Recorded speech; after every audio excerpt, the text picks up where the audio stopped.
Thank you, Chair. Manello. Thank you very much, Aaron. So, members, hello and welcome to this meeting of South Cambridgeshire District Council on Thursday the 30th of March 2023, whether you are attending remotely or in person. My name is Councillor Anna Bradnam and I'm the Chair of South Cambridgeshire District Council, and my Vice Chair is Councillor Peter Fane. I have a few housekeeping announcements. This meeting is being live streamed and recorded, but we also allow recording, filming and photography, so long as proceedings at the meeting are not disrupted. We also allow the use of social media during the meetings to bring council issues to the attention of a wider audience. So to minimise disturbance to others attending the meeting, please switch your phone or other mobile device to silent or vibrate. For those participating in the meeting who are present in the chamber, your microphones should please be kept switched off unless you're invited to speak. For those participating remotely, when you're invited to address the meeting, please make sure that your microphone and camera are switched on, and then when you finish addressing the meeting, please turn your microphone and camera off immediately. Please would members who are attending remotely indicate a wish to speak through a chat message in the Teams meeting. Those present in the chamber should indicate they wish to speak by raising their hand, please. I'll ask the Vice Chair to note the order of speakers both virtually and in the room. The chat facility should not be used for any other purpose except, where necessary, to write down a simple amendment. Complex amendments, of course, should have been shared with Democratic Services in advance of the meeting. And when we move to a vote on any item, and there is not clear affirmation, I will state that a recorded vote will be taken, and members in the chamber will then vote electronically, selecting for, against or abstain, and the result will be displayed on the screens. Officers have confirmed that the meeting is quorate and that we can proceed. So, item 1 on the agenda is apologies. So, Mr. Francis, are there any apologies for absence? Thank you, Chair. We have apologies from Councillors Corinne Garvey, Henry Batchelor, Paul Bearpark, Peter MacDonald, Joe Hales, Bridget Smith, William Jackson Wood, Aidan van der Weyer, Olivia Earle and Lena Nieto. And Ariel Khan. Thank you. And are there any members, are there any other apologies?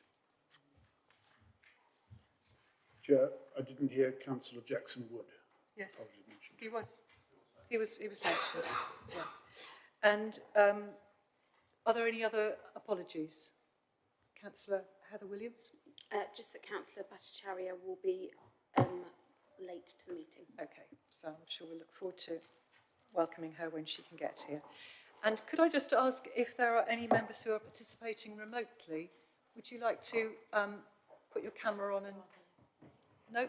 No, okay, good. So, item 2 is declarations of interest. Do any members have interest to declare in relation to any item of business on this agenda?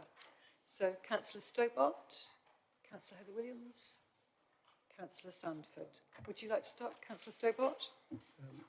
Thank you, Chair.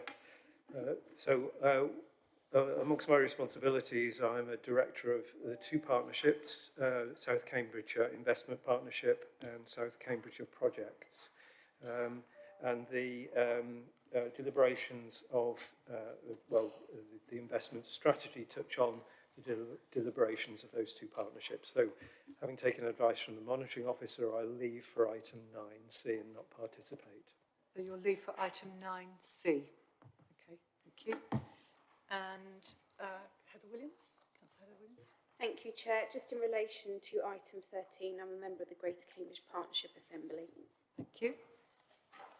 And Councillor Sandford.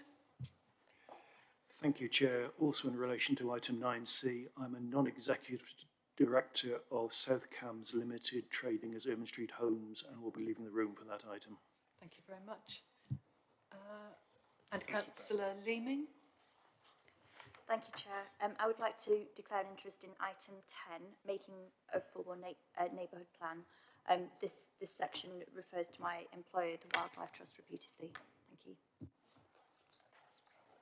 Yes, and Councillor Hobro. Thank you. Thank you, Chair. So through this council, I'm also non-executive director of Ermine Street, so I'll be leaving for item 9C. Thank you very much. Okay. So members, sorry, Councillor Fane.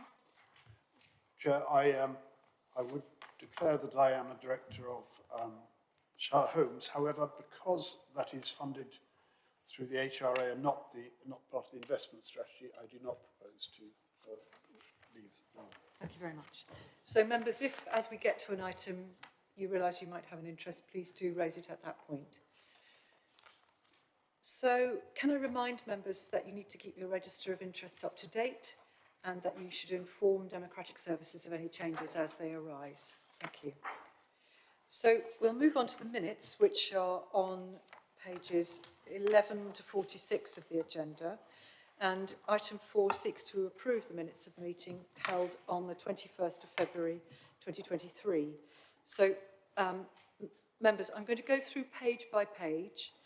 So we'll try and look up at each one. So pages 1 and 2. No, okay. These are pages 11 and 13 of the agenda. Thank you. Pages 13 and 14, I think there are some issues. Councillor Lisa Redrup. Thank you, Chair. I'd just like to ask if the word "the ARC" could be changed to Oxford-Cambridge Partnership near the end of page 13, the final full paragraph, three lines up from the bottom. And if the same change could also be made on page 14, on the 6th line down, where it says the ARC now had a website. And I think the correction should be to the Pan-Regional Partnership, shouldn't it? Yeah, either to Oxford-Cambridge Partnership or the Pan-Regional Partnership. I'm not exactly sure which one was used, but... I think it's now called the Pan-Regional Partnership.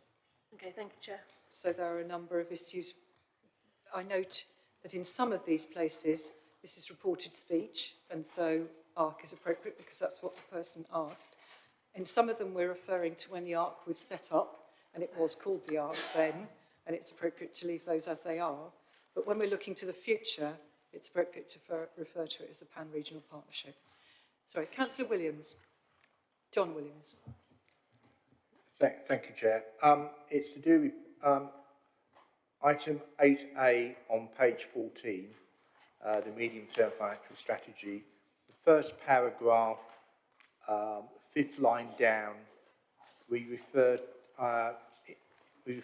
to the predicted deficit had been reduced to just over 6 million. That should be reduced from just over 6 million at the end of the 5-year period to just under 4 million. Thank you very much, Councillor John Williams. So was there anybody else who wanted to raise anything on page 14? No. So page 15? Okay. Page 16? Looks okay. Page 17? Page 18?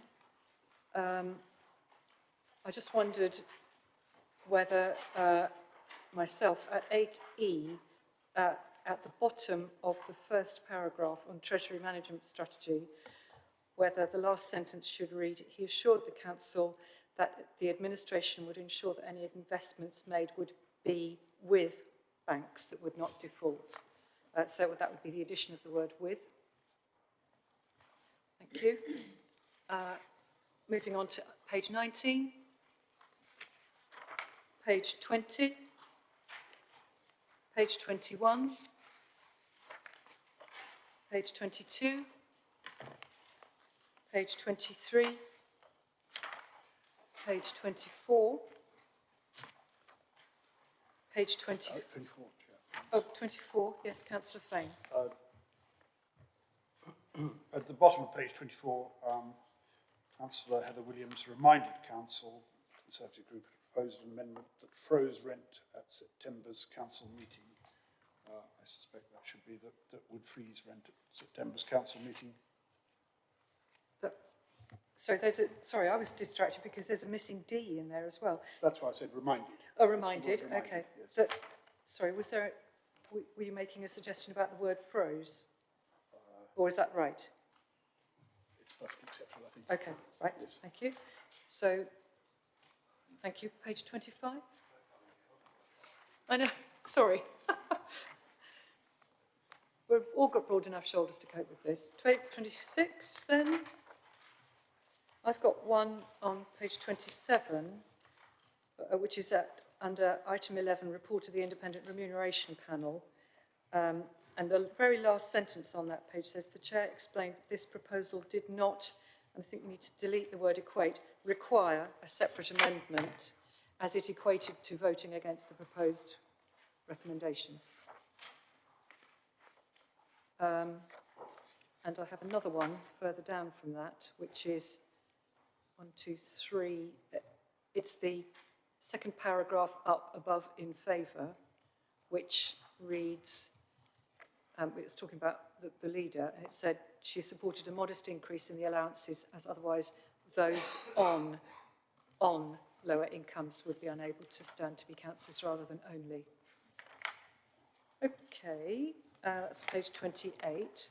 Page 29, page 30, page 31, page 32, page 33, page 34, page 35, page 36 and 37.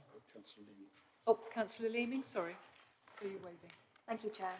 Page 36, the fourth paragraph down, the Chair applauded the motion and thanked councillors for helping her to facilitate the debate. Oh, helping. Yes, lovely. Thank you. Thank you. Right, members, so we've all proofread the minutes. Are we all happy then with those amendments to approve those minutes then, members? Can I take that by affirmation? Thank you. Lovely. So, moving on, announcements. I would like to make an announcement, and that is that you may remember at the beginning of this financial year, I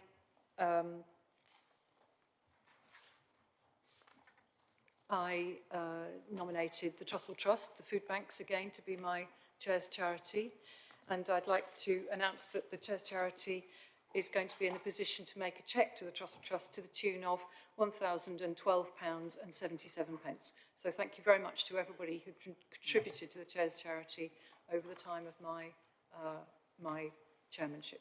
So thank you very much. So then moving on to Councillor Milnes, who I actually can't see. Oh, there you are. Sorry, can't see for looking. Did you have any announcements on behalf of the leader? No, I have no announcements. Thank you, Chair.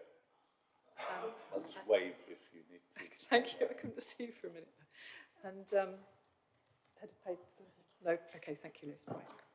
Okay. So item 6 is questions and statements from the public. I just wanted to make a request at this point, members, or rather a proposal. We have a speaker on item 10, which is the making of the Fulbourn Neighbourhood Plan, which requires, and I want to propose to Council that we bring forward that item to just after item 8, so that it's taken immediately following that item. And I propose that the speaker be allowed to speak immediately preceding that item. Can I just check that we're all happy with that? Can I take that by affirmation? Agreed. Thank you very much, members. So we'll bring that in after item 8. So item 7 on the agenda is petitions. We haven't received any. So item 8 is the result of the Cottenham Ward by-election. Details of that are on pages 47 and 48. Sorry, I should just point out that in our agenda, we have, in between these points, on pages 39 and following, the questions that were asked at the last council meeting, for which answers were going to be given in writing. So I just wanted to draw your attention to those questions and answers there. Sorry. Thank you. So, results of the Cottenham Ward by-election, and I call on the Chief Executive to present the report. Thank you, Liz. Thank you, Chair. I'll be very brief. The Cottenham Ward by-election was held on the 16th of March, and I confirm that Councillor Eileen Wilson was returned as the District Councillor. Thank you very much. And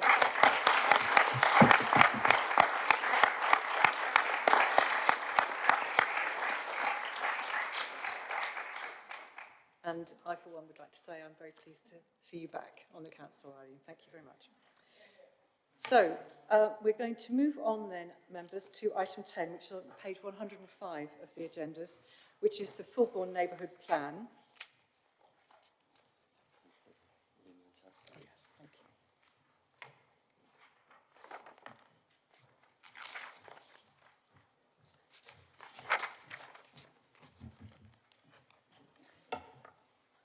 So, this is the making of the Fulbourn Neighbourhood Plan, and I invite Mr. Ron Ward to make his statement to council. Mr. Ward has been, he said to me, the convener of the group who has worked hard over 5 years to bring the Fulbourn Neighbourhood Plan to fruition. So, Mr. Ward, thank you.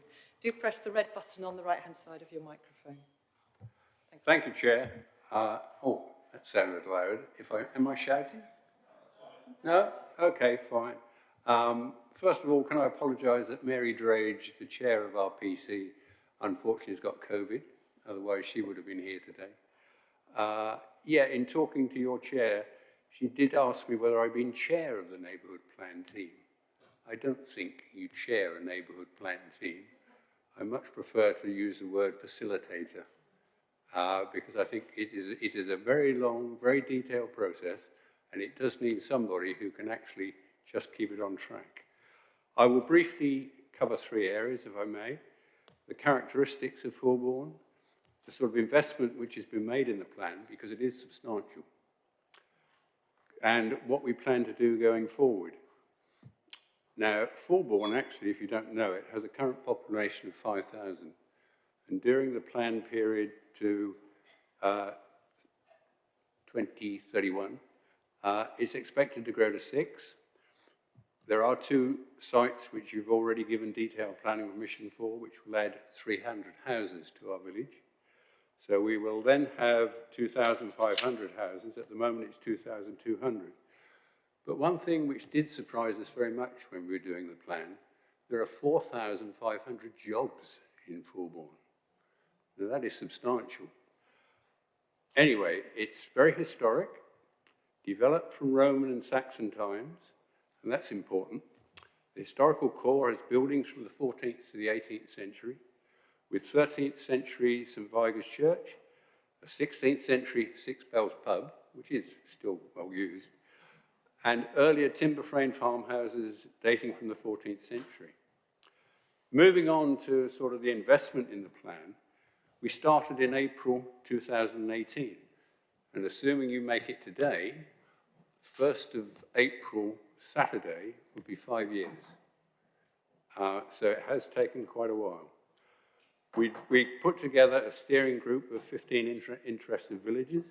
They came from the Parish Council, Councillor Combe was involved, Fulbourn Forum, and the Townley Memorial Hall Trust, where I was Vice Chair, which is the Fulbourn Centre organisation. We built on an earlier village plan, but we still organised surveys of all villages. Everybody was asked what they would like to see happen to Fulbourn in the planned period. We surveyed all the community facilities, all the clubs, to see what actually they would like to see, and we also surveyed all those businesses, which is where we found 4,500 jobs. They did say, actually, which is rather encouraging, that Fulbourn is a good place to work in, so that's encouraging. All of these surveys in the original village plan led to the vision, and the vision, very briefly, is that in the period to 2031, Fulbourn Village will continue to be a vibrant, sustainable and thriving local community with its own distinctive characteristics, separate from Cambridge, yet complementary, and benefiting from its proximity. It will have a locally distinctive built and natural environment and a wide provision of local services strongly supported by the local community. New developments will ensure the ongoing success of Fulbourn, providing suitable housing, employment, leisure facilities and local services while protecting, and this is important, and enhancing its natural and built assets for future generations. Not only did these interested villages put in a lot of time, financially as well, it is worth noting what a neighbourhood plan costs to develop. We got the maximum grants that we could from locality, but we still needed to top it up from the parish council. I know you're lucky to get 20,000 from the government for every neighbourhood plan which you put forward, but there is a substantial financial investment in the neighbourhood plan, the substantial time and effort, and just to, I must, before I press on, just thank Jenny Nutticombe and her team, previously Alison Torkington, who were very supportive through this whole process. Significant investment from ourselves and Fulbourn and yourselves. So going forward, given all the above, it is essential that the plan is not just left in the drawer to gather dust. We have already put together a 2-page aims and actions document, which will form the basis of work going forward. And we're also going to probably change our parish council slightly, in as much as while the parish council committees will lead some of these, they will be supported by people who are involved in the neighbourhood plan. And I volunteered to sort of continue to coordinate all this, better or for worse. So we will see. Now, the first aim was to establish with yourselves how having a neighbourhood plan in place is used for planning applications and within your planning team. We have a meeting scheduled with the development team in late April. They're asking for a presentation of our plan. Well, we're asking for a lot more. We want to know, not only, we're quite happy to tell them the plan, give them a handout of it, but we want to know how they will use it. So we've also started much closer to home, in as much as one of the items which came up was to, sorry Chair, am I okay? Was to achieve safer roads for the village. And we have a group which is made up both of parish councillors and non-parish councillors, which hopefully will be able to benefit from your latest initiative with regard to 20-mile-an-hour limits. Thank you for your time. We look forward to the neighbourhood plan being made, and if there are any questions, I'll be more than happy to answer them. Thank you very much, Mr. Ward. And also, I just wanted to say well done for all the work that you've done in drawing that together. So, Councillor Dr. Timmy Hawkins, who's the lead cabinet member for planning, is going to present the report and move on to the recommendation.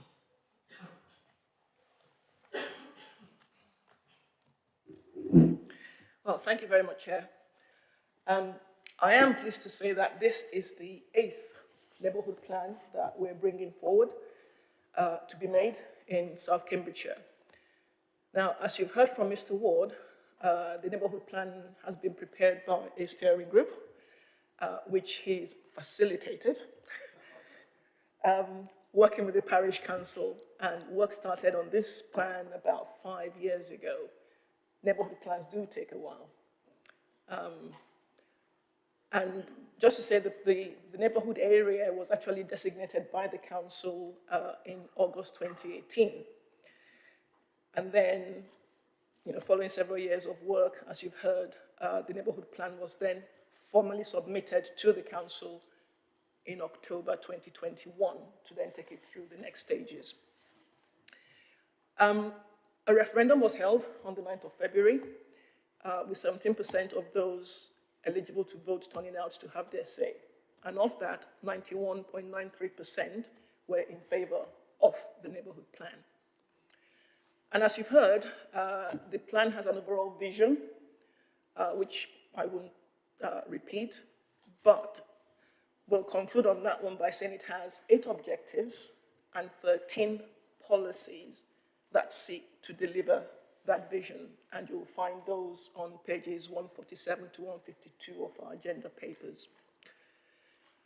Those policies actually seek to maintain and improve the character and distinctiveness of Fulbourn, extend existing green infrastructure, enhance the rural environment, as well as, deliver appropriate housing mix, affordable housing, protect and improve amenities, and promote walking, cycling, and riding. I mean, as always, I learn something new about a village whenever we bring items like this forward. In this case, I discovered that Fulbourn has existed for over 1,000 years. Where I live, it hasn't been that long, nowhere near it. And parts of that village still reflect the character from that time. A specific policy is one that relates to its streets and lanes, and I can understand why. It wants to ensure that new streets and lanes are designated or designed to match the character of existing streets as far as possible. And also, the policy requires the design principles from the Fulbourn Village Design Guide to be applied.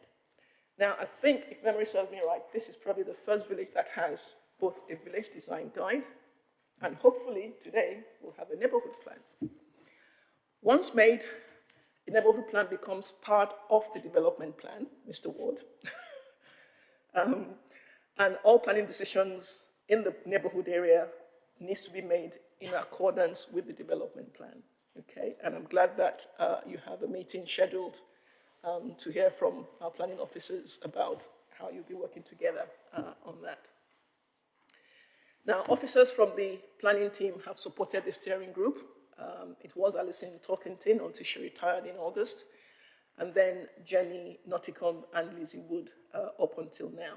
And I want to congratulate the neighborhood plan team for an excellent work and for all the effort that you've put in up until now. So, I'm asking members to support the recommendations that we have in paragraph 4 of our report, to note the referendum for the Fulbourn neighbourhood plan took place on 9th of February and make the Fulbourn neighbourhood plan as it was a successful referendum. Thank you, Chair. Thank you very much, Councillor Dr. Jimmy Hawkins. Do you have a seconder for the recommendation?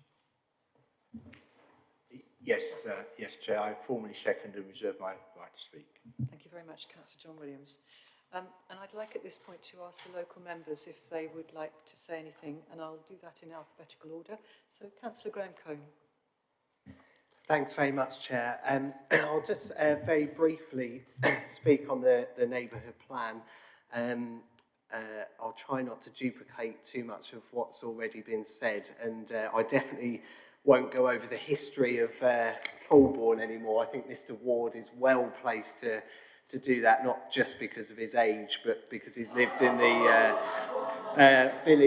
village a lot longer than I have. So it really is just for me to say that I'm really, really pleased to see that Fulbourn Neighbourhood Plan has been endorsed by the residents of Fulbourn in the recent referendum. The neighbourhood plan has involved a huge amount of work from resident groups, the parish council, local district and county councillors, working cross-party to put forward a plan that best represents what residents want for Fulbourn going forward. And as Mr. Ward said, we've worked very closely with the officers at South Cambs to achieve that. It is my view that the neighbourhood plan will protect the character of Fulbourn for many years to come, meaning that future generations will be grateful of the neighbourhood plan when it's used in planning applications and looking at how projects will come forward in Fulbourn. It's been really nice to see residents from all different backgrounds and community groups come together to contribute to the neighbourhood plan. And it's been really nice to see different parts of the village sort of come together and work together and contribute to things that they've got a passion or an interest in. So it really just, I'll just finish by saying I hope we can support this recommendation. It's been an awful lot of work over many years, and it really will benefit the village of Fulbourn. Thanks very much. Thank you very much, Councillor Graham Cohn. Councillor Carla Hoffman, would you like to speak? A neighbourhood plan is a special document because it's created by a group of people who are passionate about their community. It reflects a place that they know and love. Putting a neighbourhood plan together shows how much this community wants to protect what it has, whilst appreciating how the area needs to change to meet the needs of our children and grandchildren. And for that, I greatly appreciate all the work that's been put into it. Thank you very much. And Councillor John Williams, did you want to wait? Or? Thank you, Chair. Yeah, we should be grateful to the Fulbourn neighbourhood plan team. Councillor John Williams, I wasn't sure if you wanted to wait to speak right at the very end, because I don't know if other members want to speak. Oh, right, okay. Because you're seconding the motion, aren't you? I'm sorry, I thought we were at the end. Yeah. I'll So wait till the end. can I just ask if anybody else would like to speak about the neighbourhood plan, and then I'll come back to Councillor. No, it looks like nobody else. So, right, sorry. thank you. On you go, Councillor Right, Williams. okay. Yeah, as I said, I think we should be grateful to the Fulbourn neighbourhood plan team for the tremendous work that they've done over the past 5 years to deliver this comprehensive and robust plan, which will ensure that planning decisions take into account the wishes of those living and working in Fulbourn. I know how arduous this can be. I was involved with the parish plan, which preceded the neighbourhood plan. I know how much work is involved in getting this together, and so we should, be very grateful to all the volunteers that helped in Fulbourn to get this plan together and onto our statute. Thank you. Thank you, Councillor Williams. I think Mr. Ronwood would like to have a brief word. A brief comment to Mr. Cohen's rather... I don't quite know what to say regarding my age, but it does actually sum up what we did. If you're going to start on something like this, you have to make sure you have fun. Have fun every time as you go through it. And I think, Graham, we did manage to do that. Thank you very much. That's good. I'm glad you enjoyed it, because I know how long the process can be from neighbourhood plans in my area. So, and I would also like to thank the officers involved who I know do such a wonderful job of guiding those enthusiasms to make sure that we end up with a document that can be made at the end of it. So I'll bring us back to the recommendation on page 105 at paragraph 4. It is recommended that Council notes that the referendum for the Fulbourn Neighbourhood Plan took place on the 9th of February 2023 and makes or adopts the Fulbourn Neighbourhood Plan as it was a successful referendum. The made version of the plan is at Appendix 1 of this report. So, members, are we all happy to make the Fulbourn Neighbourhood Plan? Can I take that by affirmation? Lovely. Thank you very much indeed.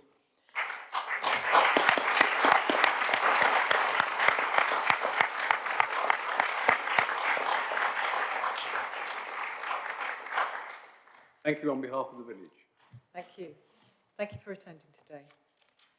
So, members, we now turn back to item 9A, which is the pay policy statement starts on page 49, but substantially on page 50. And I'll call on Councillor John Williams, Lead Cabinet Member for Resources, to present the report and move the recommendation. Thank you, Chair. Right, Steve, you remember we do this every year, and we have to, as it says, we are, as part of the Localism Act, we have to define what our policy is regarding pay, charges, fees, allowances, benefits in kind, pension and termination payments to not just senior managers and chief officers, but all employees, including the lowest paid.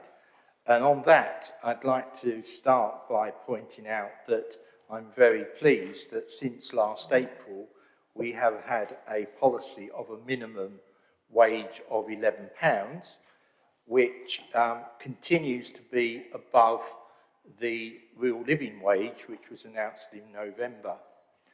And no doubt we will be taking that bearing that in mind in the pay offer that we make for this year. You'll also see that the gap between the highest and lowest pay points, that's the salary of the chief executive and the lowest paid employee, continues to be under 1 to 8, which, given that the average in private industry is 1 in 20, then I think, again, we should be very proud of that. And we also continue to have a good balance in favour of women on this council, where the mean hourly rate equivalent between men and women is 10.51% in favour of females, and the median rate is 17.68 in favour of females, both of which are improvements on last year. So all in all, I think this is a very excellent report, and that we should be very proud of the fact that we continue to be a good employer in this council. Thank you. Thank you very much, Councillor John Williams. Do you have a seconder? I think it's Councillor Pippa Halings. Thank you very much. So do you want to speak now, or do you wish to reserve your right? No, I'll reserve my right. You'll reserve your right. Thank you. So, members, does anybody wish to speak about this or ask any questions? No? Okay, so over to you, Councillor Halings. I'm not really sure then there's very much to say, except I do think as members, for all of us, it must be a point of relief, and I think pride that in very difficult times, both in terms of the cost of living crisis, also with a place like South Cambridgeshire, which has high cost of living particularly, but also across local authorities where there's a huge challenge in terms of recruitment and retention of staff, that what we have to offer here is a policy that, as Councillor John Williams has said, really does set the bar high and shows that we do care.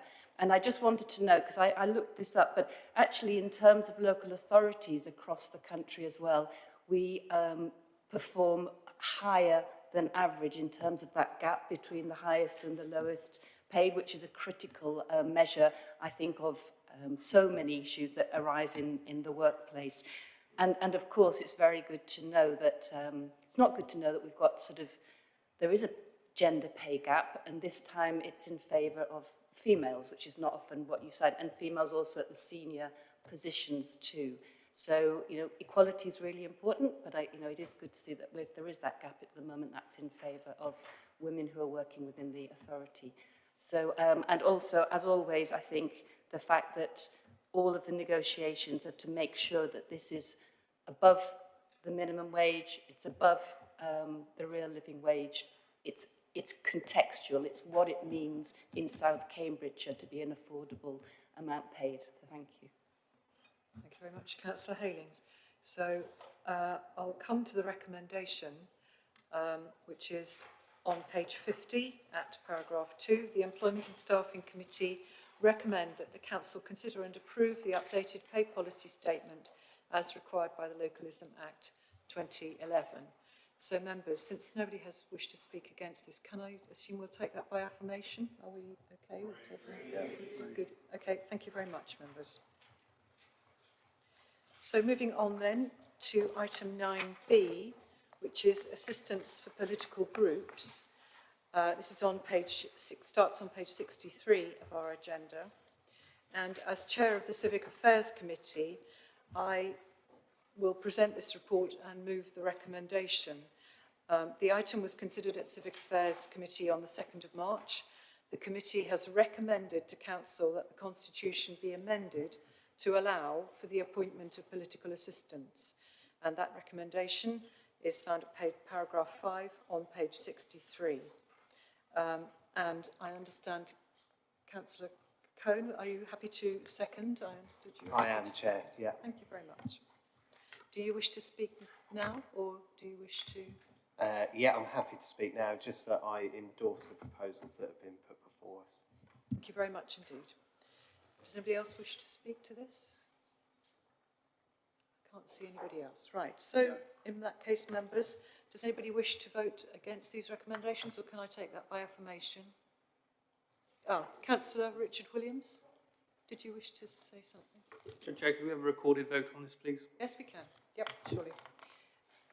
So, Erin, if you could set us up for the recorded vote. So, press the blue button to indicate that you're here. If you want to vote for that recommendation, you press the plus. If you want to vote against that motion, you press the minus. And if you wish to abstain, you press the X, which I think is yellow.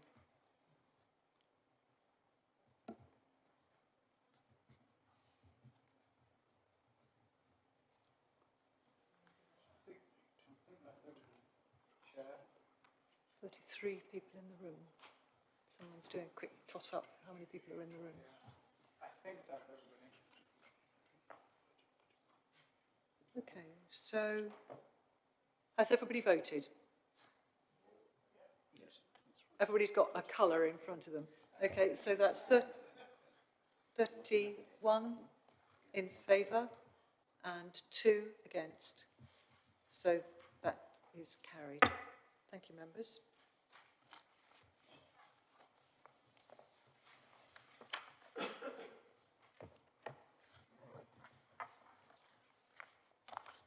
So the next item is 9C on page 69 of the agenda. Oh, right, we have some members who need to leave the chamber.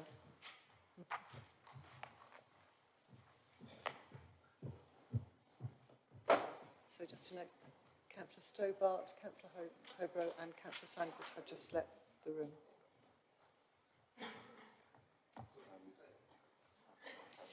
Okay, so can I call upon Councillor John Williams, Lead Cabinet Member for Resources, to present the report and move the recommendation, please?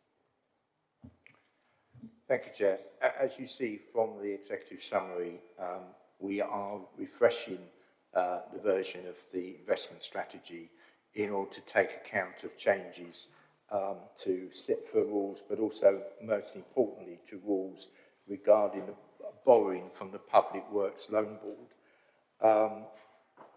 In effect, as we all know, the Public Works Loan Board, if we wish to borrow from the Public Works Loan Board, then we cannot invest simply for yield.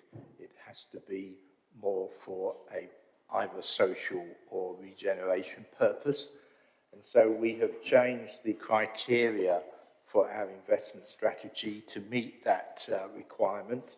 And so we have 2 new categories of investment, and these can be found in paragraph 7.3.1 and 7.3.2 on pages 85 and 86.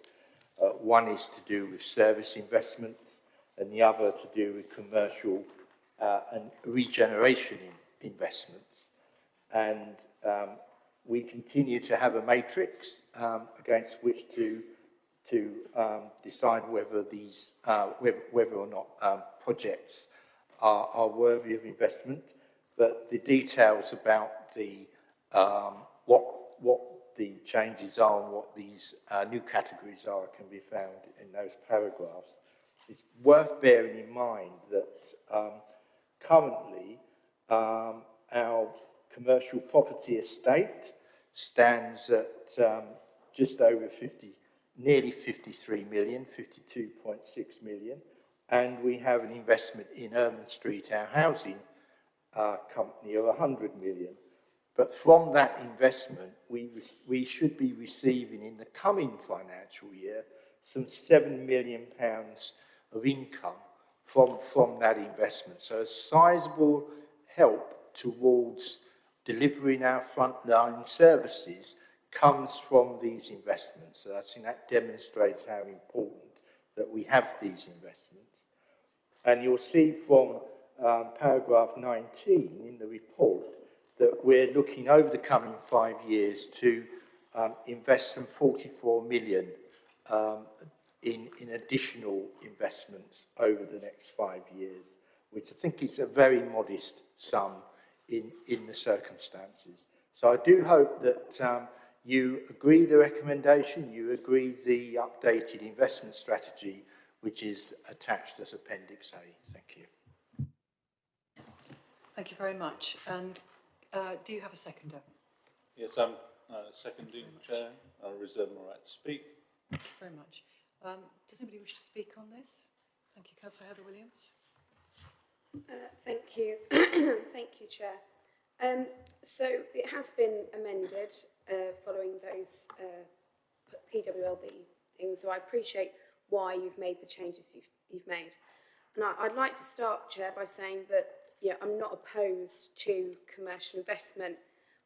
We've obviously, when it was under our control, we had Ermine Street and the like. So I don't say this with a complete prejudice against what is being proposed. I do, however, have the same concerns around governance of this as I did in 2019. The first amendment I ever brought was governance on the investment strategy, as some members may remember. It does worry me that the oversight that we have, I mean, the first investment, which was back in, I think it was March 2019, what we saw after that investment was made was it actually went to audit and corporate governance post. So it had pre-scrutiny and post-scrutiny. That is the only item that has ever come back to audit and corporate governance, to my knowledge. And that was something that the chair at the time was quite insistent that, and makes sense. And we're not seeing that. So I do have the same concerns now as I did then.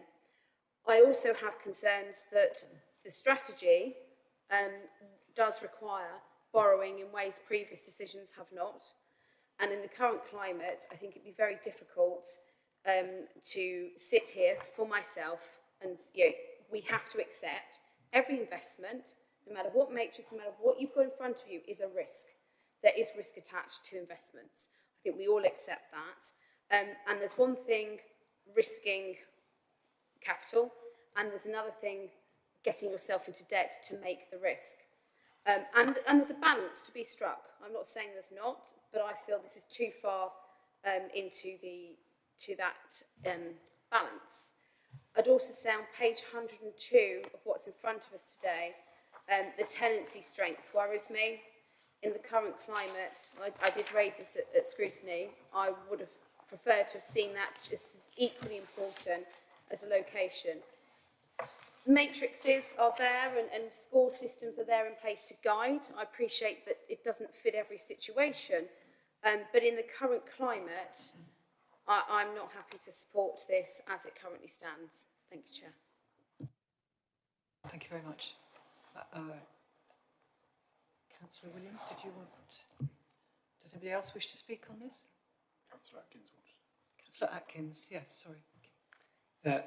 Thank you, Chair. I've got one query, if I may. In 8.4.3 of the full report, so this is on page 89 by my count of the main pack, there's a discussion of the investment cover ratio. It may be that I'm misunderstanding what's being said here, but I don't fully understand how the table at 8.4.3 relates to the paragraph that follows. The ratio appears to me to be increased. That doesn't quite hang together, and it's an important ratio for this council to be aware of, and so I'd appreciate some clarification on what's meant by that. And apologies for not raising it before, because I didn't spot the text underneath that table. More broadly, in response to the comments of the previous member, I'm happy to discuss with members if they feel there's a need for some part of this to come to audit and corporate governance. My only concern as chair of that committee is it's important that it retains its focus appropriately on the areas that it's been given to, and not drift too far into scrutiny of decision making, which of course is properly the role of the Overview and Scrutiny Committee.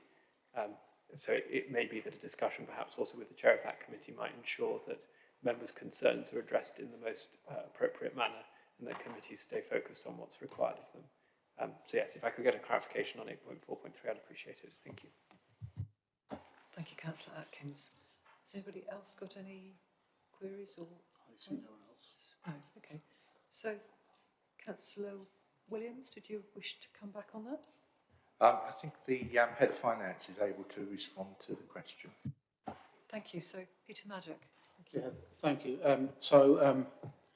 The table itself obviously shows the actual interest payments that we're assuming we're going to make in total. And then the paragraph below is talking about the rates that we've applied in coming to those figures. So I see the point, it's sort of related to it, but it just explains or tries to explain that in 23-24, in arriving at the £3 million, an interest rate of 4.75 has been assumed. And then when we move on to the following year, or is it the year after that, 25-26, yeah, we're using 3.5%. Thank you, Mr. Maddock. Did you want to come back at all, Councillor Williams? If I may just come back on the point of this going to audit and corporate governance. We have looked at this in the past, and I think the feeling is that the view was that members of Scrutiny and Overview wanted to have the opportunity of discussing this, and that I think it's felt in the past that was the most appropriate committee for it to go to, given that audit and corporate governance tends to look at things after they've happened, where Scrutiny and Overview look at things before they happen and give us advice before we take the action. I don't think looking at it, having both committees look at it before or after, because obviously regarding the accounts sort of afterwards, obviously audit and governance would look at this as part of its review of the audit of accounts, and this would be part of that process.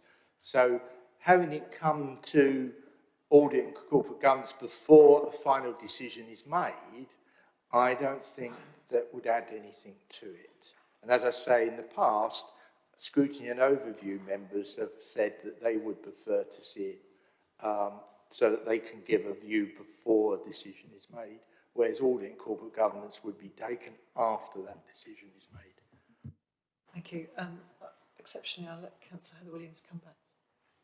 It's a point of personal explanation. To be completely clear, what I'm stating was what happened with the very first investment that was made. There was an opportunity for scrutiny pre it, but it came to audit post-decision to look as well. And I think with the volume of money being put into individual investments, it's crucial that that should happen. Thank you very much. I'm sure what you've said has been heard. Thank you. So, with no further requests to speak, oh, sorry, Councillor Mills, sorry, I should have waved longer. Over here, Chair. Thank you.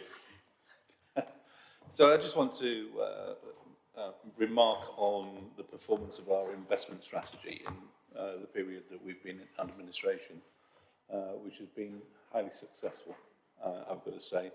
I think if we'd gone back 5 years and said that the income levels that we're generating were at this level, we'd be more than happy.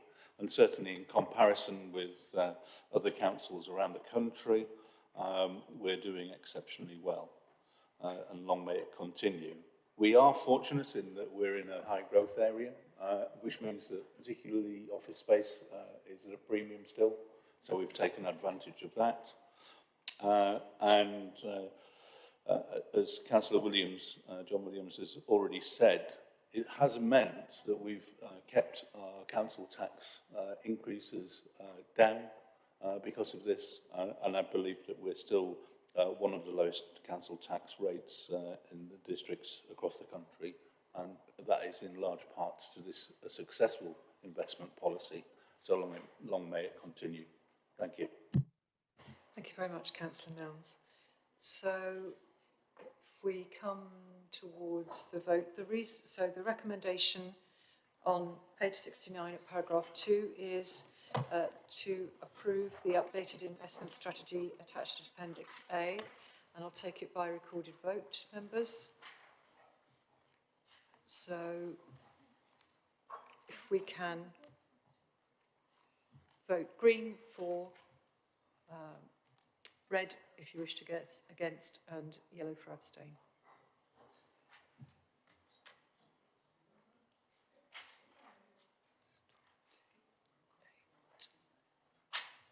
I think there might be some people missing. Oh yes, there's the 4 people outside the door. So I think that's it. One more vote needed, Chair.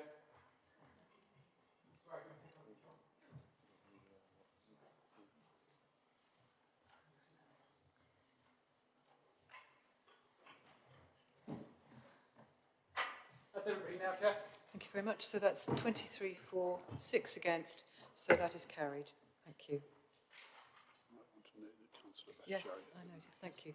And Councillor Bhattacharya has come into the room. Welcome, Councillor Bhattacharya. So that motion is carried. Chair, is somebody notifying our missing members that they can Yes, return? I'm sure we Thank can. you. Bring them back into the fold. Rory's our runner for today. Come back off the naughty step. Yes.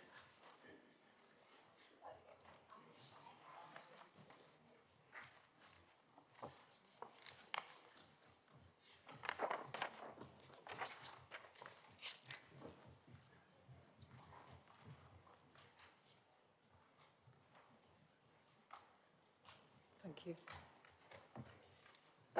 So, members, having already considered the making of the full-born plan, we're now on agenda item 11 on page 251 of our agenda, which is the appointment of the monitoring officer.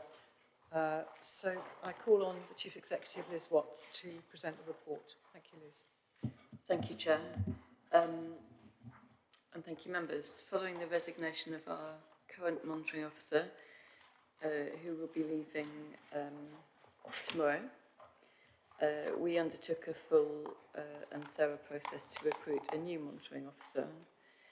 As you know, it's an important role, one of the 3 statutory roles in the council, and certainly as far as members are concerned, the monitoring officer is critical to your ability to operate effectively as a councillor.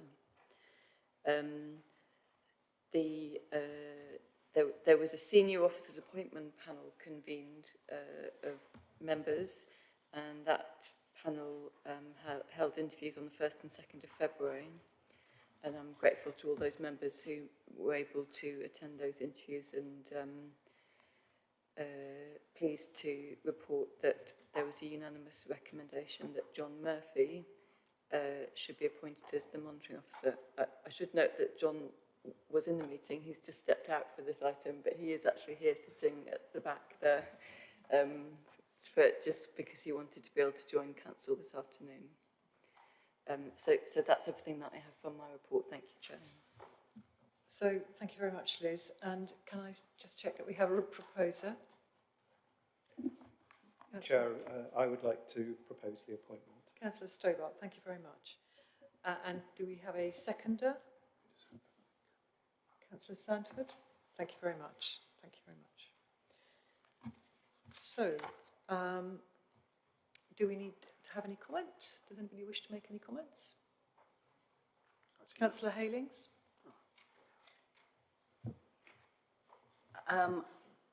I think this is something on which everybody in the room could really say that how much we have appreciated Rory's professionalism and his wise guidance, and he's enabled us to navigate some very difficult, territory at times, to know, where are the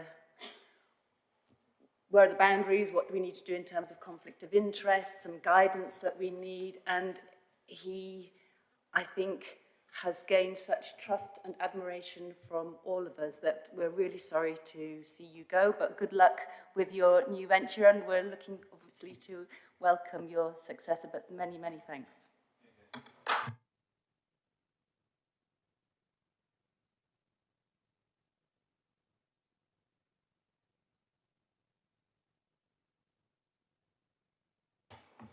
I'd just like to say a few words.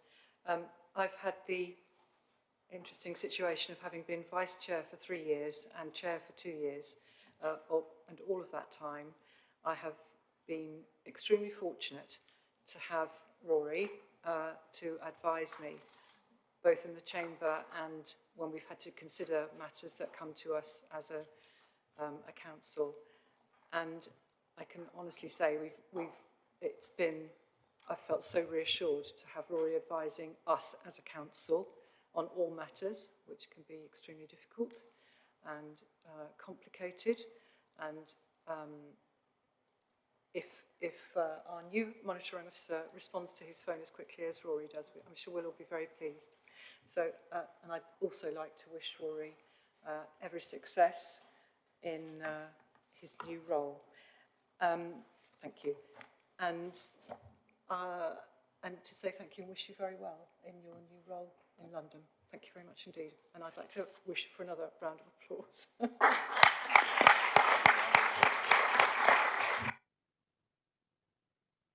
Okay. Recorded vote now. Right, so we come to a recorded vote? Or affirmation, yes, I would have thought, for our new monitoring officer. Okay, lovely, thank you very much. And can we get him back in the room?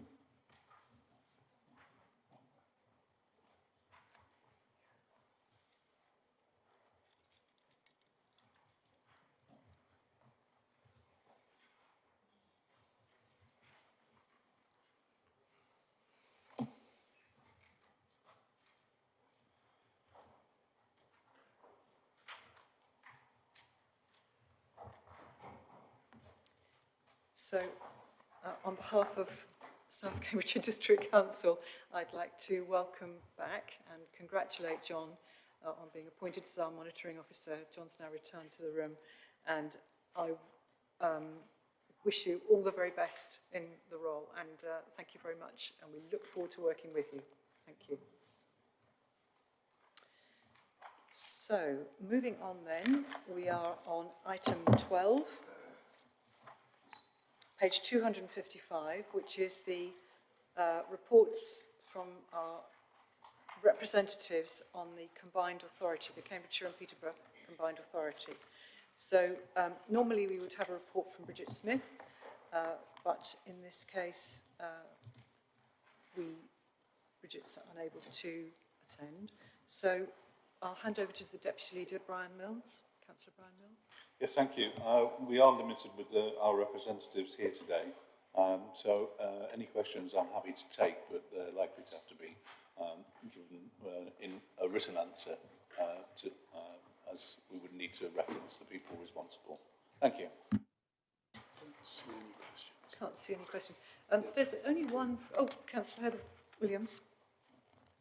Thank you, Chair. Perhaps we can ask the leader through the written process.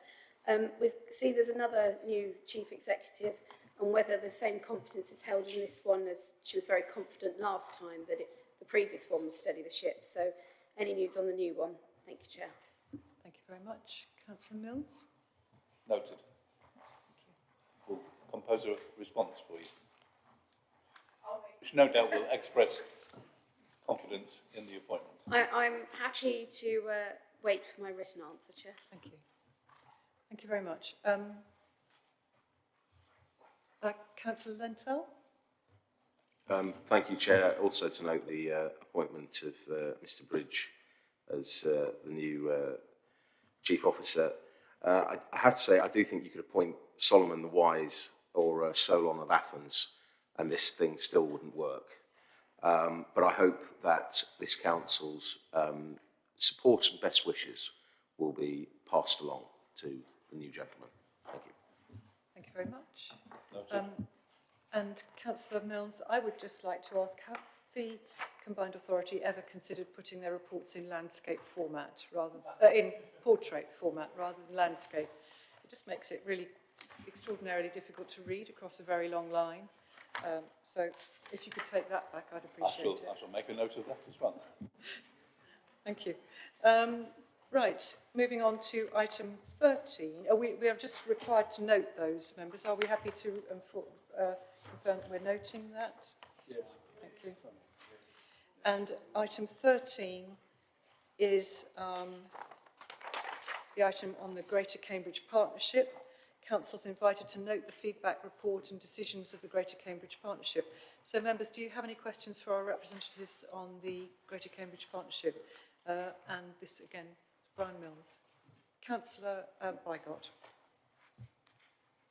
Thank you, Chairman. So I'm just having a look on page 260 in paragraph 2.9. So this is talking about a desire to improve and maintain dialogue through local members. It was agreed that this ought to go with the grain of project. Sorry to interrupt. What paragraph were you on page 290? 2.9.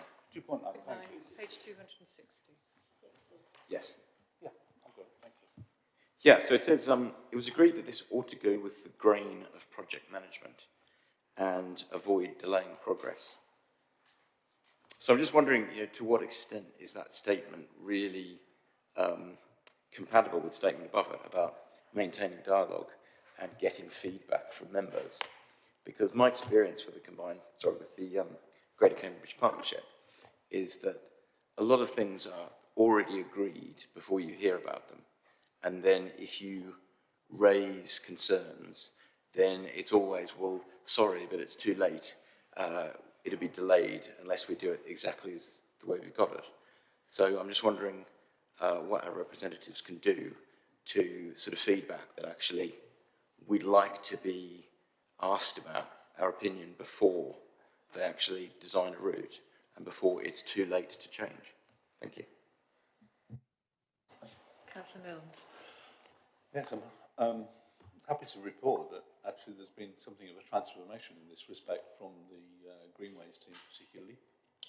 And as somebody involved in such a project, I've had a series of meetings with the project team for the Sawston Greenways, which is representative of that change in attitude, which was designed specifically to answer the question that you had. Can we be more involved from the outset?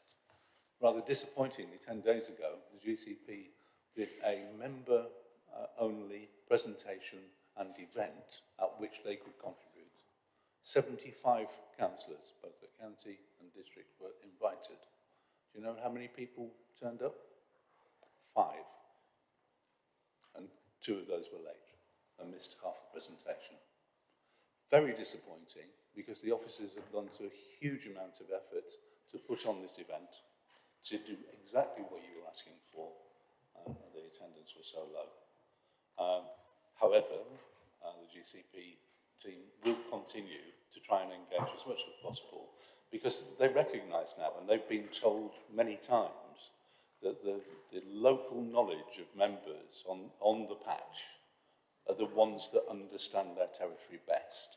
And if you engage with them, you'll get better outcomes, because they will provide services or greenways going the way and to the destination in a locally knowledge-inspired way. So we continue hoping that members will also take part and respond to that offer of involvement. Thank you very much. Are there any other? Yes, I think there are questions from Councillor Heather Williams. Thank you, Chair. Sorry. Would be helpful if you could circulate the date of that, because I've had a quick look through emails and calendar, and it hasn't appeared. So that may explain the lack of attendance. To be fair, because that's quite appreciate not everyone can, but there was a lot of puzzled faces, so it may be worth checking. And what I would say is that while it sounds great, what Councillor Mills has experienced, I know that's not been of other members who have tirelessly, had to go for months and months and months to get a meeting. So perhaps it's happening, but not very consistently, and that should be taken on board. In relation to what was discussed at the Assembly, and for our representatives, particularly on the board, a plea that Royston is not the most southern part of our district. It does seem with the cycleways that we get to Royston, isn't that wonderful? Well, there's quite a lot of us, Bassingbourn, Littlington, my patch, Steeple Morden, Guildham Morden, we are south of there. So can we please make sure, and we have raised this, and I know it's gone through, but as it progresses, that we are not forgotten. We may not be large in numbers, but we should be equally as important. Thank you, Chair. you very much. Councillor Richard Williams. Thank you very much, Chair. Just a question on what's mentioned in paragraph 2.4, which I'm sure Councillor Milnes will know about anyway. It's the Sawston Greenway. And it's reported that there's to be a review of the inclusion of two sections because it potentially duplicates CSET. And given the question marks around CSET, I think I would imagine Councillor Milnes as well, will be very keen that this doesn't result in a delay in the Sawston Greenway, which offers benefits for his ward. It offers great benefits to my ward as well, through the spur down to the old Spicer site. So could we just convey by our representative our eagerness, I'm sure we all share, that this does not result in a delay to this process. It doesn't get too caught up with CSET. Thank you. Yeah, I've noted that, and actually we've had very much that conversation. And the second piece of the alternative route towards Whittlesford, your ward, is dubious at the moment in terms of the advantage it gives right now. But we will take that into consideration and make sure we don't delay the rest of the project. Thank you very much. Councillor Dunn-Lentel. Yeah, thank you, Chair. Just to say, I don't think there's any tinkering around the edges. I think the GCP is broken. I think it is part of a landscape, a crazy paving landscape of disjointed local authority in our neck of the woods. And I do find it very interesting that the chap who's just been appointed to the combined authority joins from Northamptonshire, a unitary authority. But the GCP's public standing, owing to the congestion charge consultation, if it can still be called that, I don't think it's ever going to recover. Thank you. Thank you very much. Right, so can't see anybody else wishing to speak. So I think we'll say that we'll note the report. Thank you very much. So members, we'll come now to questions from councillors. That's item 14 on the agenda. And we'll start with the question from Councillor Dunn-Lentel. Would you like to present your question? Thank you, Chair. I'm happy for it to be as read. Thank you very much. So I understand Councillor John Batchelor is likely to respond to this. Yes, thank you very much, Chair. Thank you, Councillor, for your question. First thing to say, I think, is that all our affordable housing stock is wholly funded by rental income. So we need to keep that in mind, in that this is a discrete business which is separate from the rest of the organisation here, and we have to meet all the costs out of the rents. So rent increases are made annually and linked with inflation to ensure the housing service is viable. The self-financing regime was based on annual rent increases of CPI plus 1%. For this year, this formula would have meant an increase of 11.1%, which we knew would have huge affordability issues for tenants. Subsequently, government introduced a rent cap, 7% for this year, following consultations with housing providers. Generally, this was considered to be a compromise position between ensuring housing providers could continue to run their services and repay borrowing, but have some control over the higher inflation increases. As a housing provider, we are statutorily required by the government to make improvements to our council homes.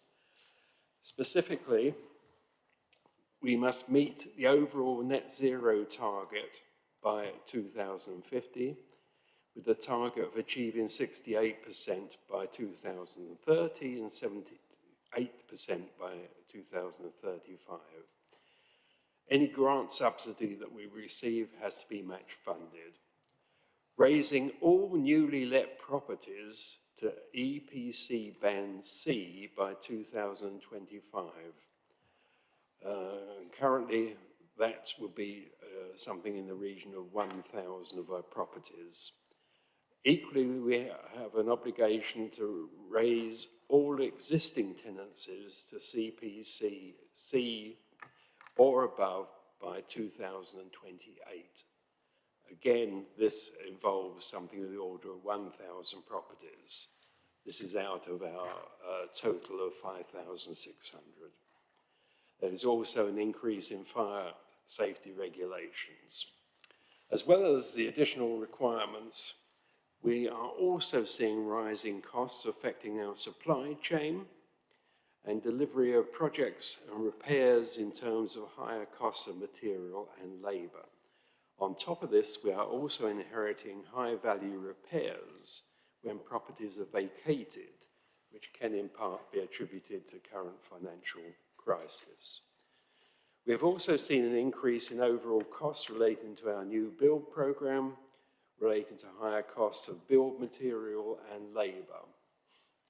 In addition, following the implementation of the new build regulations 2022, new houses that we are planning and acquiring now have a significantly greater carbon performance. Delivering this level of improvement also increases build costs.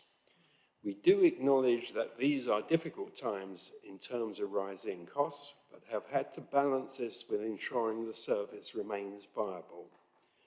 For those that receive housing benefit, around about 40% of our tenants, the rental increase will be covered. It's also the case, of course, that pensioners will also receive an inflation level increase in pensions. And again, that's roughly 40% of our tenants. So there's no overlap there, but we can say more than 50% of tenants would certainly, through the increase in benefits, have any rental increase covered. We will continue to offer support and advice to those that are struggling financially. Consultation with tenant representatives has taken place through the Housing Engagement Board, which is there for this purpose, and we have 6 elected representatives on that. Thank you, Chair. Thank you very much, Councillor Batcher. Councillor Lentel, did you have a supplementary question? Thank you, Councillor. I do have thank you for your reply. I do have a rather long supplementary which I supplied in writing. It relates specifically to rent charge notifications issued at Elm Court in my ward of Over and Willingham, and about the massive increase to the electricity and energy bills residents are facing. I'm happy to read it out in full, but I'm also happy to hear your response not in full. Thank you, Councillor Lentel.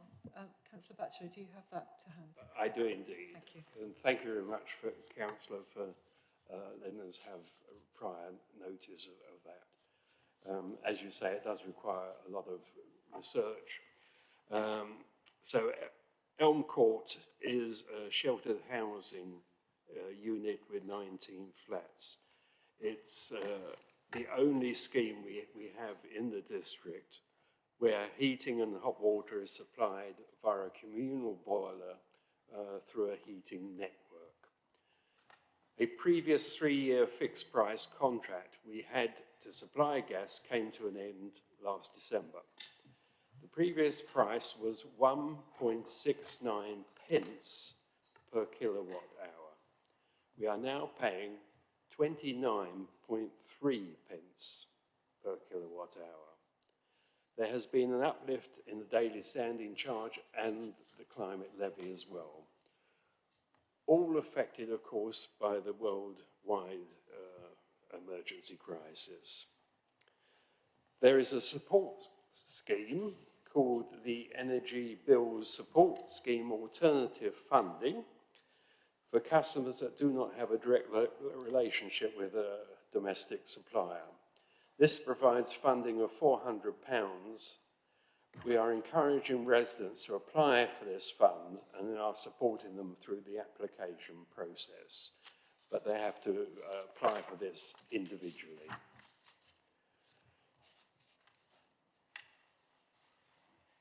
We're also looking at a government scheme called the Government's Heat Network Energy Discount Scheme, which starts on the 1st of April. We need to apply for a certificate to present to our energy supplier to receive a discount rate.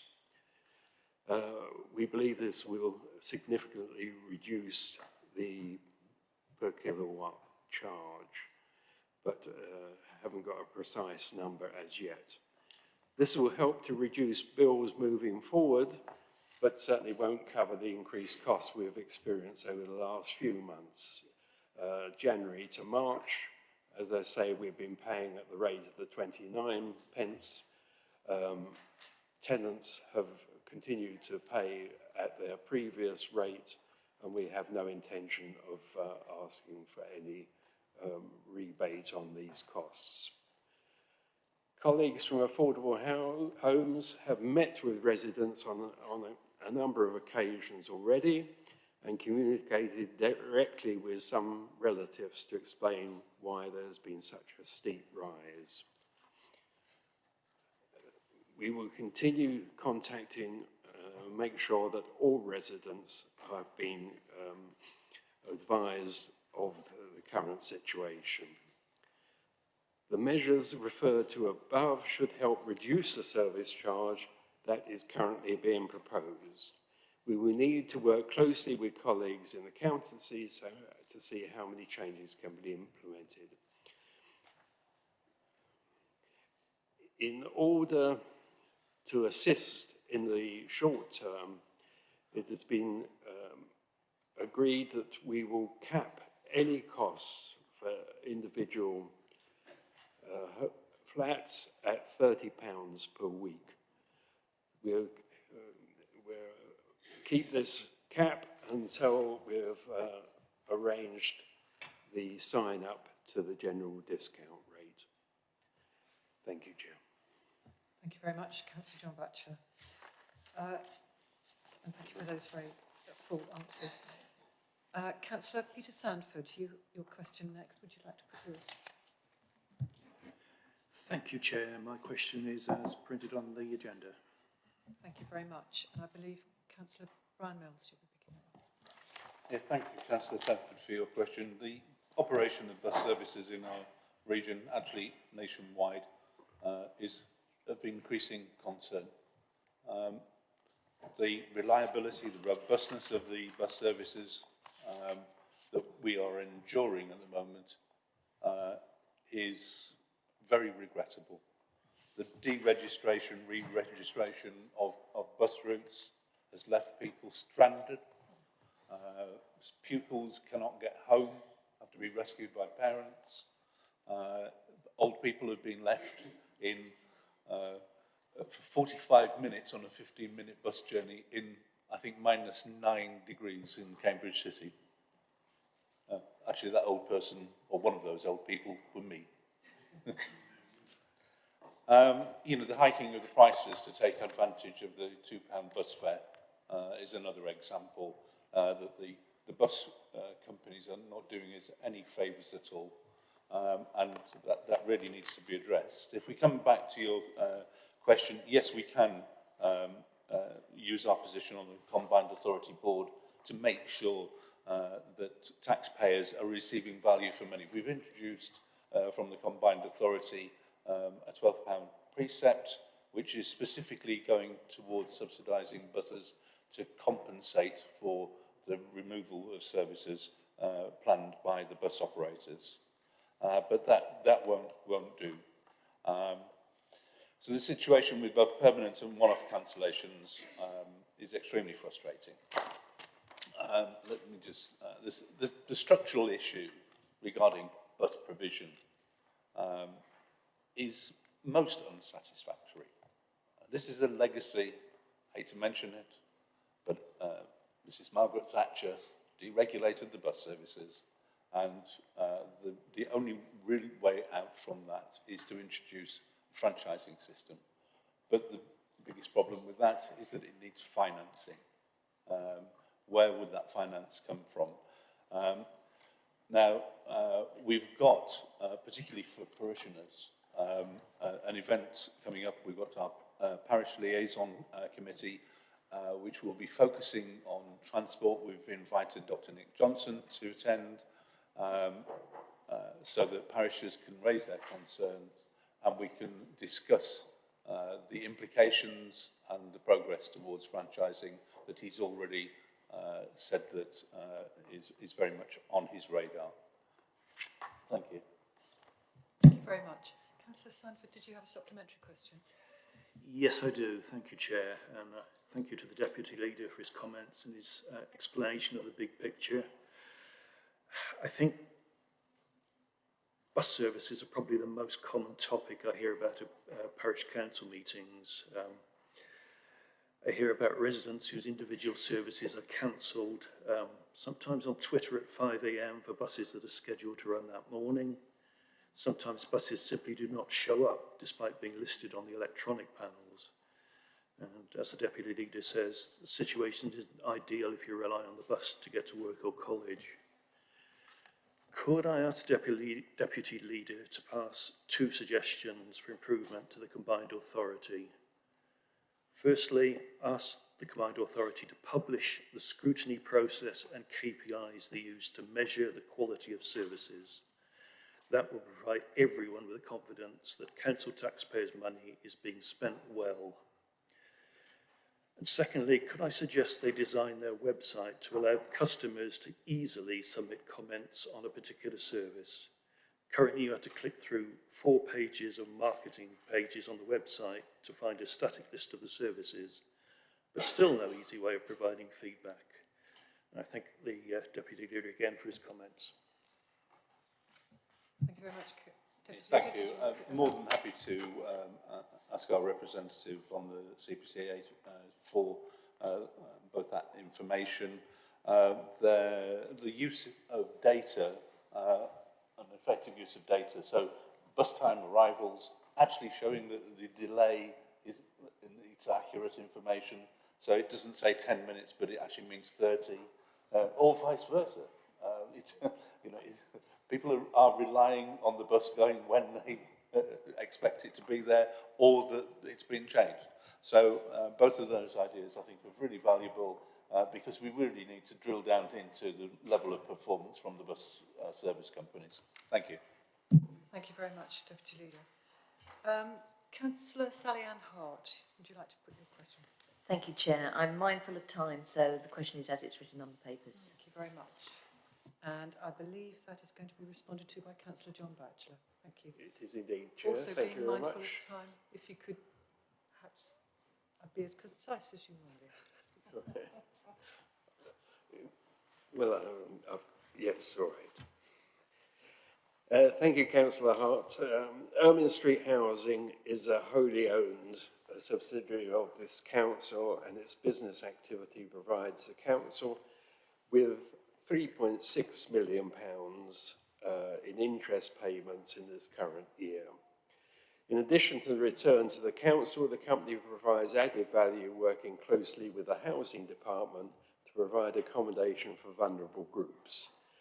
2 houses in Camborne are in use as houses of multiple occupancy and let to Shire Homes to use as temporary accommodation, reducing the need for use of bed and breakfast, helping single homeless people.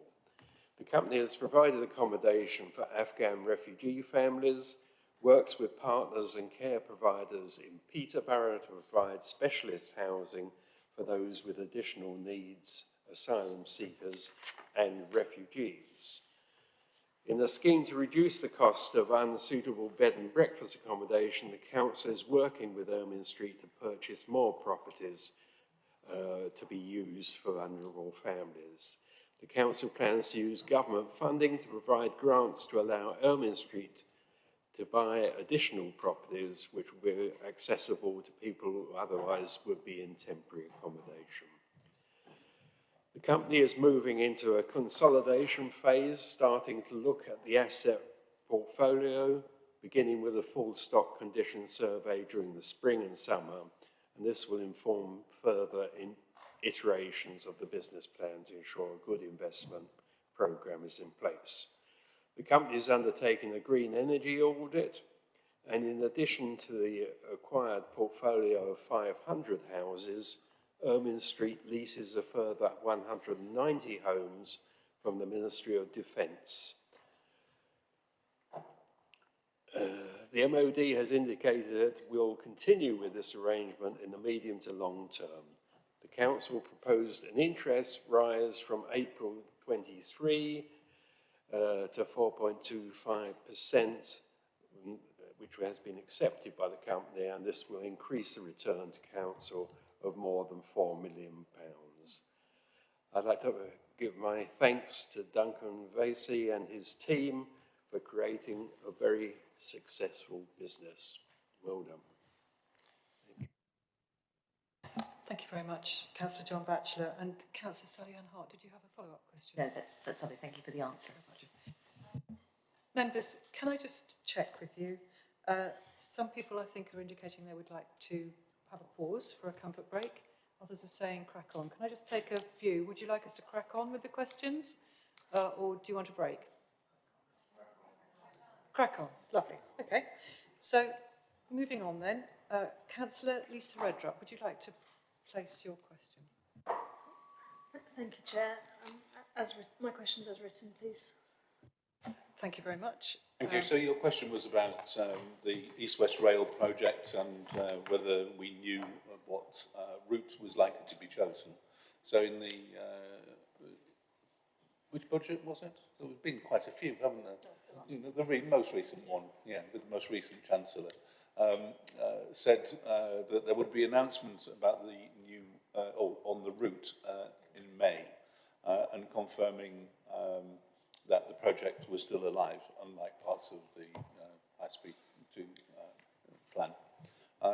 I've been to at least 3 meetings over the last 2 weeks, hosted by East-West Rail, and I can't say that I've got any indication that they know what routes is to be chosen. It's very disappointing at the moment. There's been so little progress on this project over the last year. It's hugely disappointing. There has been a problem with not knowing the route.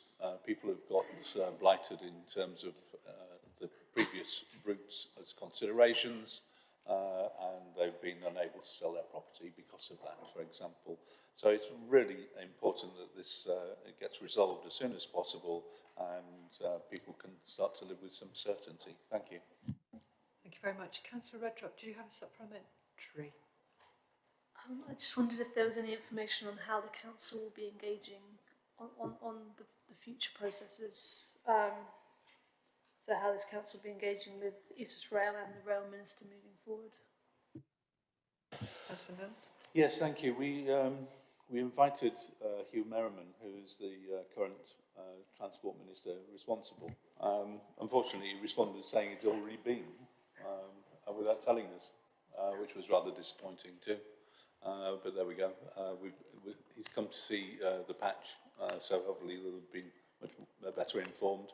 As I've said, I've been to a number of meetings. One of the questions that's still outstanding from those meetings is what are they going to do as a power source, rather than it be diesel or other internal combustion engine type options, and they aren't able to answer that question at the moment, very disappointingly. But we will keep on top of the case, keep attending the meetings, try and influence them as best as possible, get them to minimise the impact of the route when they choose it, ensure, if we can, the connections with villages and so on. So, thank you. Thank you very much. And moving on, our next question is from Councillor Helen Leeming. Do go ahead with your question, Councillor Leeming. Thank you, Chair. I would like my question as read, please. This relates to asylum seekers being housed at Bar Hill, and I believe Councillor Bill Handley, are you? Yes, thank you, Chair. Thank you. The Home Office's contract at the hotel in Bar Hill provides asylum seekers with a room, 3 meals a day, essentials such as toiletries and nappies for young children, and a laundry service. Serco is the Home Office's partner who's responsible for overseeing the project and the welfare of the service users. As soon as we were informed by the Home Office that the hotel was to be used for the purpose, we established a local working group to bring together local councillors, Bar Hill Parish Council, key county council officers such as those with responsibilities for education and health. Before any asylum seekers arrived at the hotel, we met with Bar Hill Parish Council to explain the Home Office's intentions, and we worked with them to ensure the local community were well informed. Through good partnership working, we've ensured that the additional immediate needs of the people staying at the hotel have been met, such as clothing, donations, and then coordination of distribution of the like. Serco have been supported by education colleagues to ensure that school place applications are completed, and health colleagues are carrying out initial health screening as part of the registration process to provide access to a local medical services. We're now working with the hotel and Serco to improve how we make best use of the areas of the hotel to ensure the needs of all users are catered for. This will include English lessons on site and health and wellbeing activities. The support from the local member, Councillor Bunty Waters, and Bar Hill Parish Council has been superb, and it's a huge thank you to Bunty and the Parish Council and those volunteers indeed who have stepped forward to extend a warm welcome to the people staying at the hotel. Thank you, Chair. Thank you very much. And Councillor Leamy, did you have a supplementary question? No further questions. Thank you very much for that answer.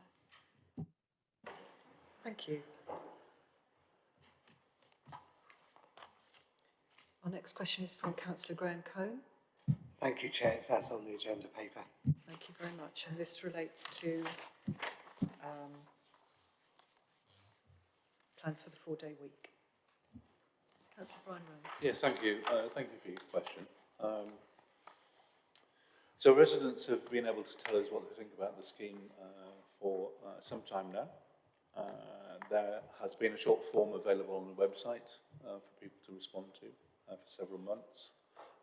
So far we've only had 21 responses to this form, but not all the responses required a response from us. News about our 4-day week trial has spread organically as a result of local, regional and national media. You'll know that we're one of the first, if not the first, local authority to experiment with this, whereas there are many commercial companies already doing such pilots. We have sought to keep residents up to date with a full-page article in the most recent South Cambs magazine, so that people are informed about the scheme, and further external updates will follow later this year to keep local residents informed. We have been open and transparent about how we will evaluate the success or otherwise of the scheme, and we're looking forward to updating members and residents at the Cabinet meeting in mid-May. Thank you very much, Councillor Mills. Councillor Cohn, did you have a supplementary? I don't, Chair. Thanks. Thank you very much. Councillor Heather Williams. As is read, Chair. Thank you very much. And Councillor Brian Mills. I think you'll be directing that to Councillor Dr. Timmy Hawkins. Oh, sorry. I lost my place momentarily. Councillor Dr. Timmy Hawkins, would you like to speak? Thank you, Chair, and through you. I must say it is interesting to see yet another question on compliance from the opposite bench so soon after we adopted the new policy. But thank you for your continuing interest, which will no doubt help us. As I previously reported, the compliance process has been undergoing a period of review and transformation. We reviewed the capacity, we appointed a new team manager, we reviewed ways of working, aligned processes for both councils, we reviewed how we gave information, we've got a new web page, and also we reviewed how people give us the complaints, hence the e-form or the fill in the form that you that was mentioned. These enhancements are new, and as we standard practice, when a new system is introduced, we monitor how it is used and take on board any reports of issues or difficulties using it. But I am pleased to say, since we introduced it on December 1st, 2022, we have received 168 referrals for compliance breaches potential, and 100 of these were used using the e-form, and we will continue to review the process as we progress with full automation of our compliance system. But I just want to say to Councillor Williams, if you have any specific issues with electronic form, then I'll be pleased to hear them, and also suggestions of how we can improve them, and obviously work on that. And I thank you in advance. Thank you, Councillor Doctor. Did you have any supplementary? Probably a very brief supplementary that the reason I have this is because I'm seeing an increase as a local member of people coming to me because the form won't go to the next stage unless a house address is put on it, and when it's neighbours. So I have a lot of people now coming directly to me that would have normally gone through that process because they are reluctant to fill in those personal details. So that could be that the form is looked at again, so it's not a criteria to get to the next stage, or perhaps look at an alternative for those that are reluctant to report. Thank you. Councillor Dr. Timmy Hawkins. Yes, there's a reason for having that, and I think it's stated that we would not accept anonymous reports. There's no reason why somebody who wants to make a report cannot ask someone else to do it on their behalf, but I take your point. We will discuss it and see where we go from there. Thank you. Members, we have one last question, and we've got half a minute to respond. So, Councillor Bygott. As written, Chair. Thank you. And Councillor Brian Milnes. We're on H. Oh, yes, and Dr. Timmy Hawkins. I'll be as quick as I 8,000 can. houses. Thank you, Councillor Bygott, but I think you still remember how a planning process works. As I said at the February Cabinet, the starting point for local plans is the objectively assessed need, and based on the expected economic growth, and assessing if there are any constraints that may prevent us from meeting that. Sorry to interrupt, but we have to stop. It's at 30 minutes. Thank you very much. So, members, I'm sorry we haven't been able to get through all the questions, but those that we haven't been able to answer, thank you to the members who have given answers. Those we haven't been able to answer will be either included in the next agenda, the agenda for the next committee meeting, or members will be provided with written responses. So we'll proceed on that basis. Thank you. So, yes, should we take a quick pause for a comfort break, members? I would have done so at 4, but rather than launch into the motion, I think we'll take a pause. Can I suggest we come back? It's 3:44 by the clock on the wall. Can I suggest we come back at no later than 5:02? Thank you very much.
Thank you, Aaron.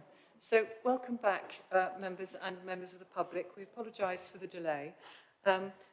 We're now on to item 15A, which is the motion in the name of Councillor Heather Williams. But it has come to our attention that some members might be have a conflict of interest, and so and I am one of them. So I'm proposing to request that those people who feel they might be conflicted to leave the room, and I'll hand over to Peter Fain as Vice Chair. And the councillors this has been discussed with are Councillor Milnes, Councillor Atkins, Councillor van der Ven and myself. I will come back after this item. Thank you.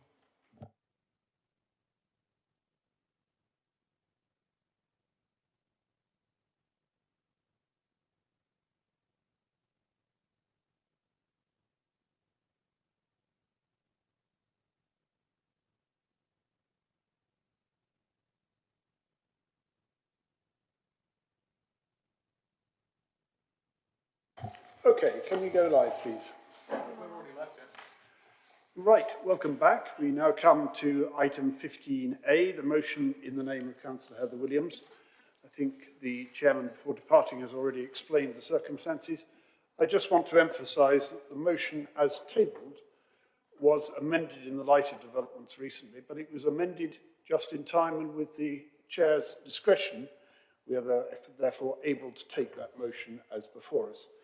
So I'm not proposing to recruit a vice chair for this one item. I think we can manage without, if you'll forgive me. So I now come to Councillor Heather Williams. Please, would you move your motion? Thank you, Chair, and I appreciated that this would be controversial, but I wasn't sure of the extent. So I will just explain that it was the first paragraph that was amended subsequent to submission, just for full openness and transparency. Obviously, that hadn't happened at the time of our deadlines. The main reason that I'm putting this forward is because a lot of people, not a small amount, an awful lot of people, which we all would have seen, are really concerned, have fears, and are worried about the potential for congestion charging in Cambridge. And whether any member of this chamber agrees with that or not, I think we all agree that if somebody has concerns, then we need to take every effort to help them address that. And one of the concerns that was raised with me very early on in this process from residents was about a say and a mandate. We put together manifestos, we stand for election on promises and pledges for what we will do and what we won't do. And many residents felt that they hadn't had that opportunity. They have taken part in the consultation, but still the decision-making process is alarming to them. Now, a referendum, if we just put aside our thoughts as to whether congestion charging is right or wrong, a referendum, which has been used in other places, would enable every person in Cambridgeshire to have a voice, to have a say. And whatever the result of that would be, at least we have given people an opportunity. And I think it's very, very important that everybody has that opportunity and that they don't feel disenfranchised as a product of not having their say. So I'm trying to go on where I think we could find common ground. I appreciate that there are people like myself that on the context of congestion charge do not believe the proposals are the right ones as they currently stand. And I think it was very disappointing, not only the outcome of the debate, but the debate itself. And I hope today that we can show that we can talk about these issues in the right forums, in the right way, of which a referendum would give such an opportunity to have debate on both sides, and that there is nothing to fear from democracy. If any of us in this room fear democracy, then we shouldn't be sat in it, barring the top table where officers are, obviously. How can we pledge for people's votes, ask them to support us, if we're fearful of what they will say to us in return? So I appreciate that we actually had today, so I was going to go on something else, but just a point, we had the full-born referendum and we celebrated that. We celebrated earlier on the fact that a community had worked hard, put things together, and that it had been endorsed in such a way, and we endorsed that referendum. Referendums happen every day, not just the one that's very controversial, or two that were very controversial. They are part of our democratic process. And on something as huge as this, to not have one, I think would be a dereliction of our duty. I appreciate that this council is not the council that will actually determine the referendum and has that choice, but I think we do have a voice, we do have a seat at the GCP, and we should make sure that our representative is championing the voice of all of this council, and they should be pushing for a referendum as our representative. This isn't something that's happening somewhere else. It's not because it's county or it's GCP. We are in partnership as a council with the GCP, and we should not be letting residents down on this, which I fear if we don't support a referendum, we would be. How can we turn around to all those people and say, your voice, your vote doesn't matter? That would be wrong for democracy, it'd be wrong for our residents, and I hope no matter what your thoughts are on the proposals themselves, that you will support the endorsement of a democratic process taking place.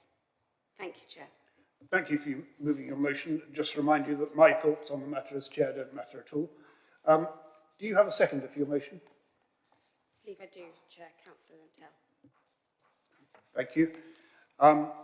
I should have said at the outset here that, as members will be well aware, our debates can last for a maximum of 30 minutes. So at 14:56, the debate will end, although the mover of the motion, you will have the opportunity to speak after that. Does Councillor Dan Littell, do you second this motion? And if so, do you want to speak now or at the end? I'd like to speak at the end, please, You'll reserve your right to speak. Right, thank you. Now, we have other speakers, I think. Who else do I have wants to speak? We have Councillor Richard Stobart, Councillor Drew and Councillor Martin Khan. And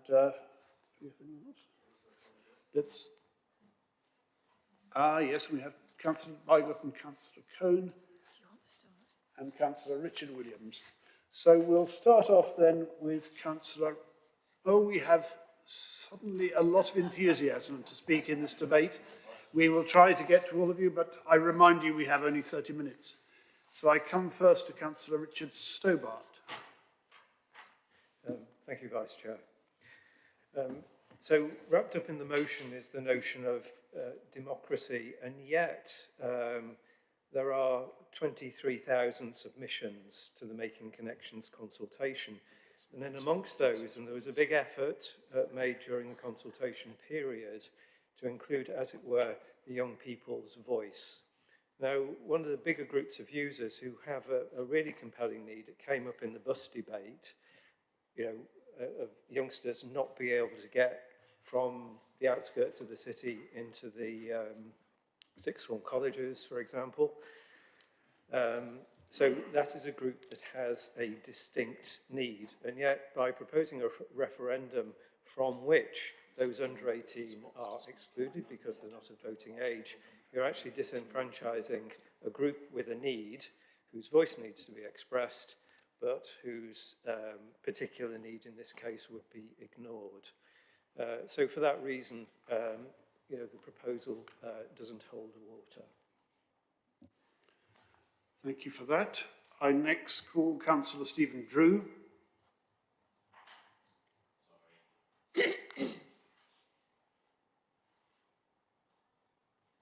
Excellent. My apologies, I clearly left it blank for so long, it wasn't ready for me to speak. I note that obviously the call for referendum has been made, and I believe in Councillor Williams' reference you referred to Cambridgeshire. One of the things that we know very clearly regarding the Cambridge and South Cambridgeshire region is that we pull people in, we bring people in from a very wide range of places.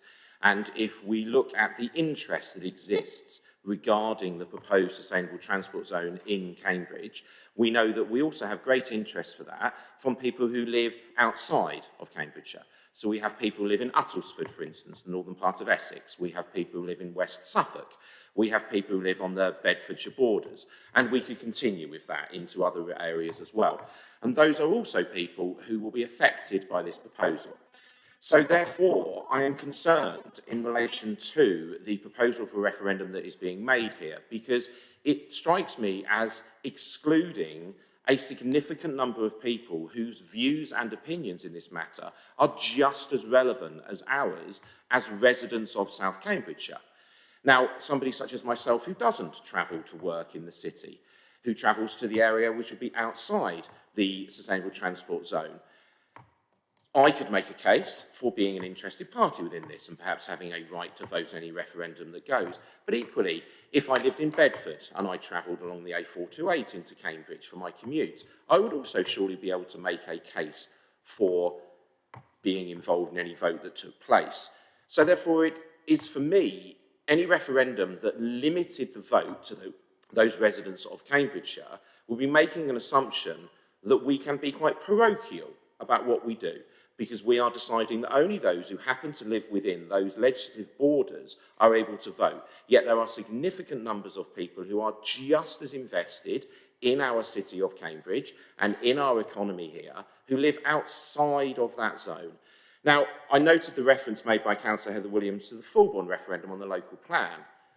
Now, for me, that is an entirely appropriate use of referenda within local democracy. It is specific to Fulbourn itself or any other village that has adopted a local plan. I remember that Gamlingay was talked about recently. And it is entirely appropriate that those residents within that village, within those boundaries, are the ones who vote within that referendum, for it is a local plan related to them. And it is a small-scale activity for that village. So I'm not entirely sure that the comparison with a local plan a neighbourhood plan referendum is a completely valid comparison. And I'd also just like to make the point that each of us stood for election, in this case in 2022, for those of us who were elected at that point or elected later. And we do make our overall views very, very clear. And part of that is our responsibility to carry through policies and proposals. If it is the case... You would just draw your remarks to a conclusion, please. I am happy to stop at that moment.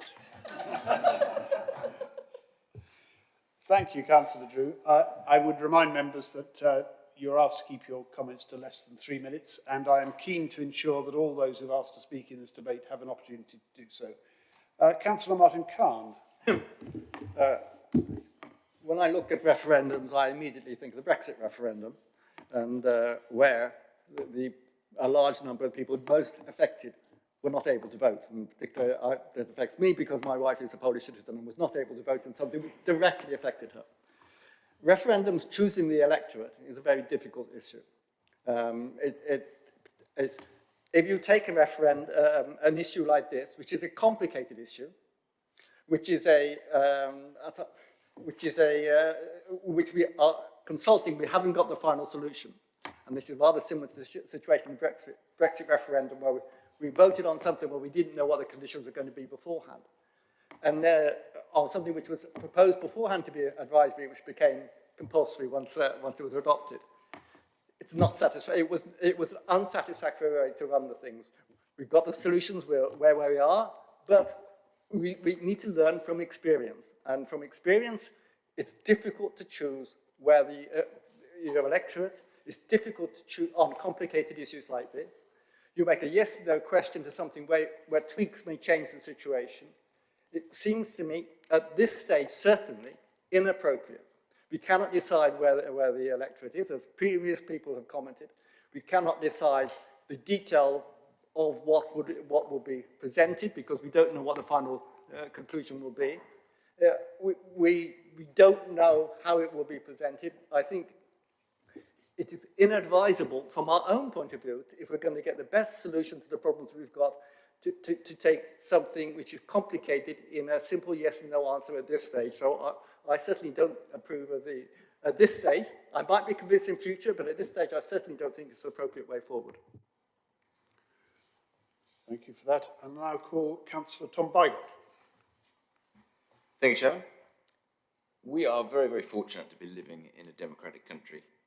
There are many people around the world who do not have that very great privilege that we have, and we should make the best of what we have. The congestion charge is a tax. It's tax on mobility.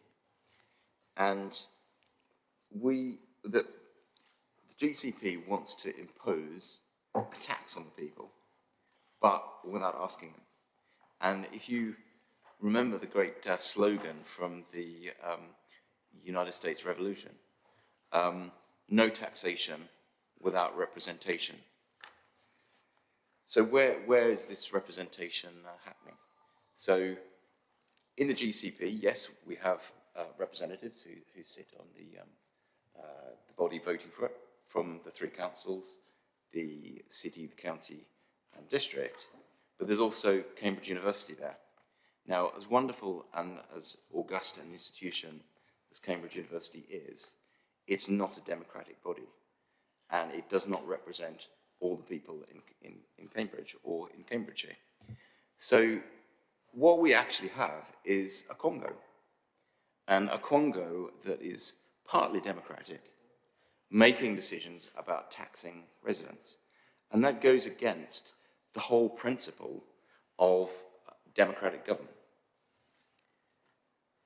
Now, of course, there have been instances when people have voted on things. So I was voted to be a member of this council, largely by people who are opposed to the congestion charge. Now, the Conservatives may be the only party that is opposing the congestion charge, but I've spoken to very large numbers of people on the doorstep supporting all kinds of different political persuasions who are all very much opposed to it and all very, very much upset about it. So the least we can do if we are going to disrupt people's lives in the way that is proposed is to actually ask people what they think. And the best way of asking people is a referendum. Thank you. Chair, may I interrupt with a point of information here? I believe I'm right in saying that the actual decision to implement a congestion charge will be made by the county council and not by the GCP, which is the county council is a directly elected body. So I just wanted to make that clear. With that point of information, I now call Councillor Graham Cohn. Thank you, Chair. I will be supporting this motion, and the reason I'll be supporting it is because I've had vast amounts of correspondence from residents, both through emails and verbally, which I'm sure many other members would have had, and those correspondence have been hugely broad. So it's from individuals who live inside of the zone, outside of the zone, individuals that are lower paid, equally doctors, nurses, teachers, people that work in the science industry, all of which have, I've had correspondence from residents that I would not normally hear from around this issue. So it's clearly something that people feel passionately about. And as someone that works on the biomedical campus, I know how, fearful and upset people are about Addenbrooke's Hospital being included within the zone.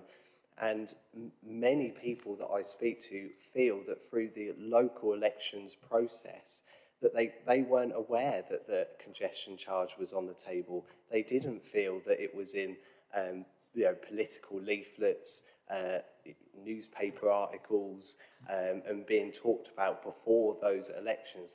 They almost feel a little bit sort of hoodwinked by it. It's that they've been misled, I think. So I think in this instance, allowing people to have their say would be entirely appropriate, which is why I'll be backing this motion.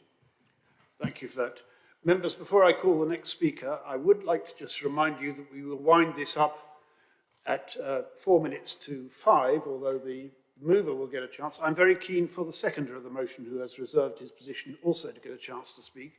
So I would urge those who I still have on my list to consider whether there is anything additional they want to say and to keep their comments brief. So I then call Councillor Richard Williams, please. Thank you very much, Chair. I'll do my best to keep my comments brief. I am speaking to support this motion. As we all know, the congestion charge is a matter of considerable concern to all of our residents. I, like Councillor Cohn, have been contacted by many residents who feel disenfranchised about the process. They don't remember voting for local election candidates who said they would impose a congestion charge, and for very good reason, because there weren't any. I would just say I don't think any political party should have anything to fear. In fact, I would imagine that the Labour and the Liberal Democrat parties have a lot to gain from a referendum. It will get them off the hook that they have found themselves on. So frankly, if I was a Liberal Democrat or a Labour member, I'd probably be very much in favour of a referendum. It would get me out of the hole that I've managed to dig myself into. Of course, the Conservative Party opposes the congestion charge. I'll just say a few other things to address some of the comments we've heard about the supposed problems with the referendum. Councillor Holbrook is absolutely right. It will be the county council that will decide this. What would the franchise be for a referendum? It will be the same franchise as is used for a county council election. So I think there is a logical problem in the arguments we've heard about young people being excluded, people from Uttlesford being excluded, people from Bedford being excluded. They're excluded from county council elections. People under 18 can't vote in a county council election. So if a referendum is not acceptable because people under 18 can't vote, then the decision by the county council is equally unacceptable because people under 18 can't vote in county council elections, and neither can people in Uttlesford, and neither can people in Bedford. So I think the argument that the referendum is not acceptable because it somehow excludes people, a decision by council that is better, just doesn't stand up. Those same people are excluded from council elections, so they have no more representation when it comes to a decision by the county council than they do if it would come to a referendum.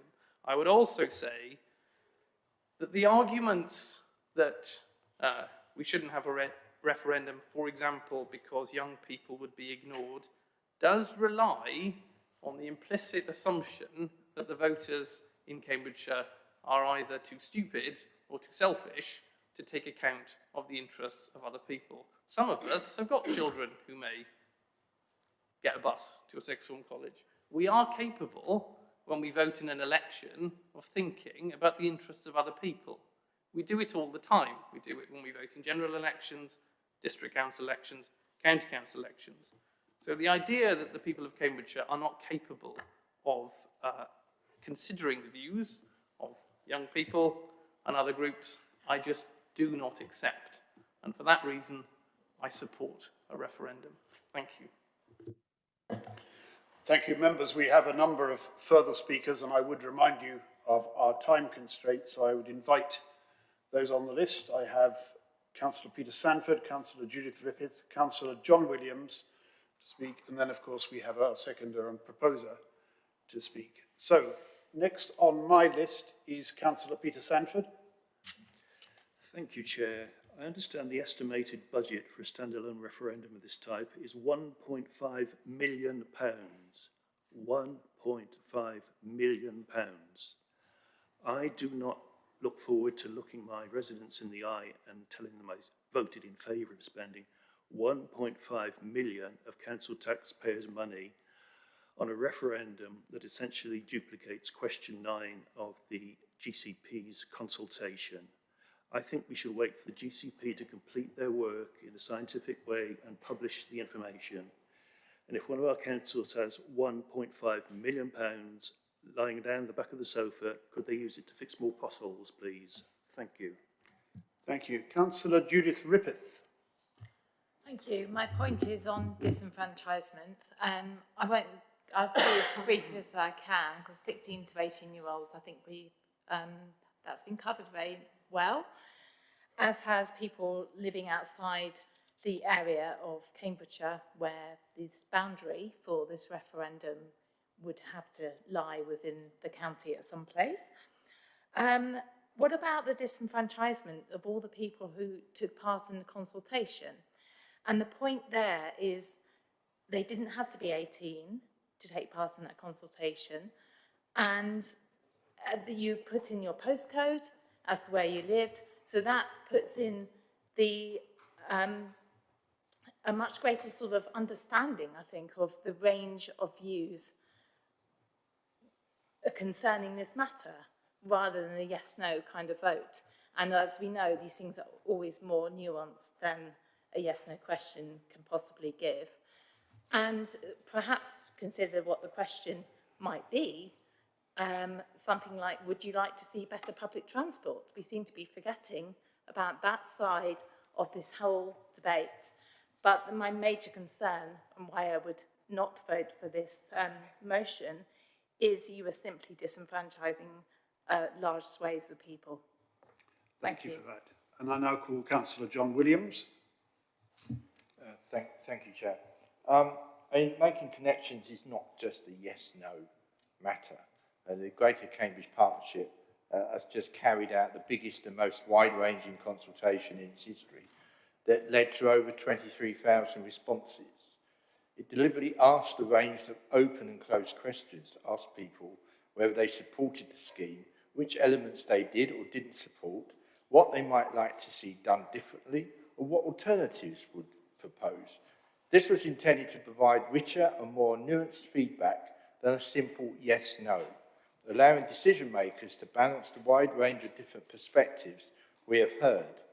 GCP is still analysing these responses, and we have a duty to read, understand and react to that feedback, as Councillor Rippeth has just mentioned.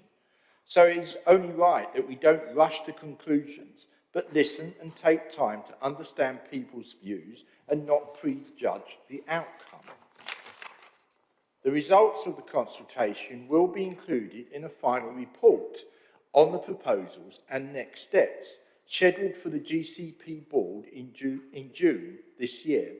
At that time, the GCP board will make a recommendation to Cambridgeshire County Council on whether or not to proceed with a scheme and what that scheme should be.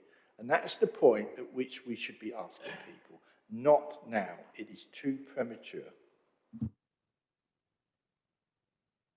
Thank you for that, Councillor Williams. And we now come to the seconder of the motion, Councillor Dannentel. Thank you, Chair.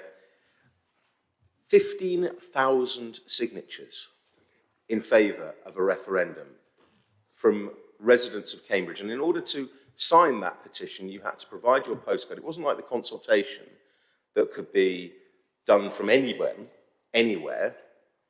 15,000 people have said they want a referendum and they expect a referendum.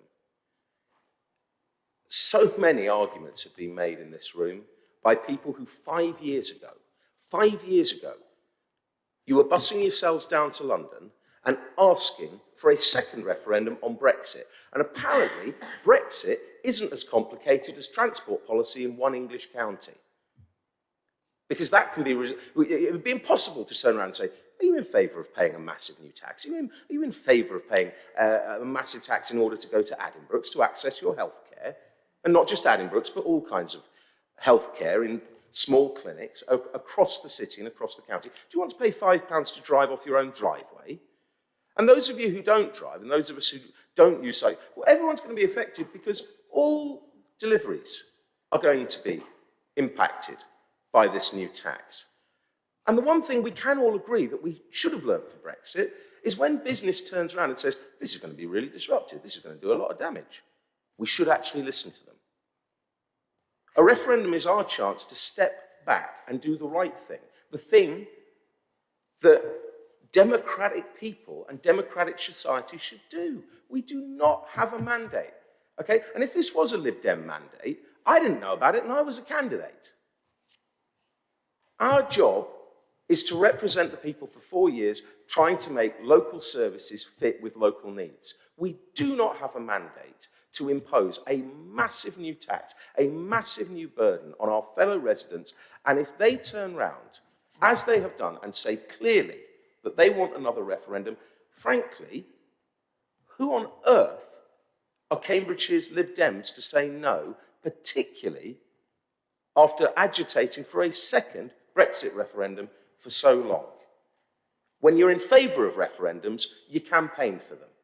And when you know what the outcome will be, you oppose them. There's a word for that, and it's not a polite one. Thank you.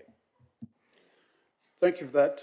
We are almost out of time for this debate, and therefore I propose to proceed direct to the mover of the motion, who has her time to move her motion. Thank you, Chair. So I won't go into the disenfranchisement of younger people because I think Councillor Richard Williams summed that off very well. If you're going to have that argument, then you can have it for county as well. Councillor Drew, the parochial, I think I wouldn't use the word parochial, I'd say those impacted the most, particularly if you're living in the zone, you will have more of an impact than others. So have a wider network perhaps for it, if that's what it would take. But I wouldn't see it as parochial. I'd see it's targeting those that are going to be affected the most.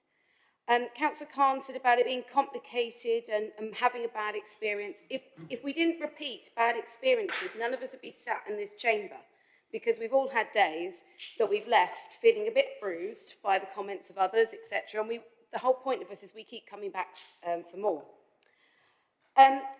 Councillor Stanford, you said about question 9. Yes, it was part on there, but it wasn't referred to very explicitly, I have to say. I had to read it a few times. The cost of the referendum as well got referred to. I think people would quite happily crowdfund for it because it's a damn sight cheaper than what the proposals will mean for them. You know, that is nothing. That's a marginal fraction of the cost that this will bring in from residents annually. And nobody in this motion has said what the parameters would or wouldn't be. We're talking about the concept of a referendum and a democratic process taking place. Mandate is the word that is said to me time and time again throughout the whole scenario. Who here put it on their election literature? I know I did, saying I wasn't for it. Look back. Are you really, truly happy that you have a mandate? I'd also say that it was quite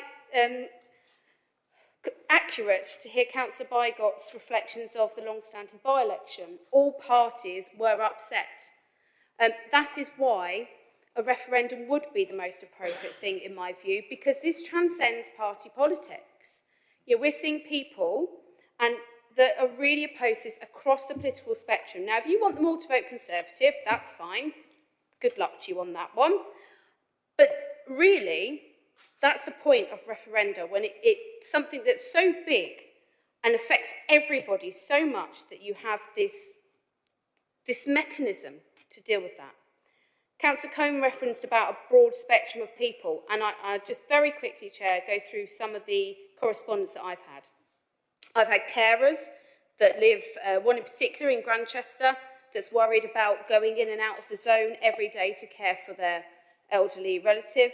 I've had a business contact me to say they are not relocating to South Cambridgeshire. They are going elsewhere because of the threat of this charge, and they will not invest here. We're hearing of recruitment problems for companies while this is hanging over their heads. And I also made the point recently, and I've heard from somebody that has physical disabilities, but they can walk just far enough to not have a blue badge. Those people would not be exempt through the proposals going forward.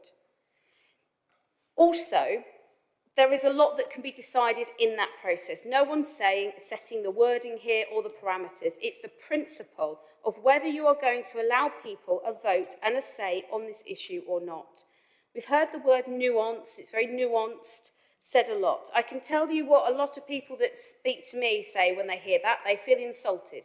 They feel their intelligence insulted, as others have covered.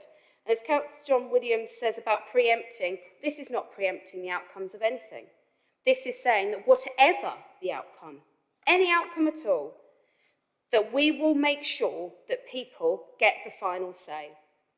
And if you don't support this today, there is one very clear message that you are sending to people. We know better than you what's good for you. And it's as simple as that. If we tell people that they can't understand, that's why why are we so different to them? They're the ones that put us here in the first place. Thank you, Chair. Thank you. That concludes our debate. Before we take a formal vote on this, I'm just going to read out to you a part of the motion to remind you what we are being asked to do here. This council will write to the leader of Cambridgeshire County Council expressing this council's support for a referendum on the introduction of a sustainable travel charge, otherwise known as the Cambridge Congestion Charge. We now come to the vote, and I think it is essential that we take that formally. Could you set up the vote for us, please? I think members know that if you support the motion, you vote on the green button. If you oppose it, you vote on the red button.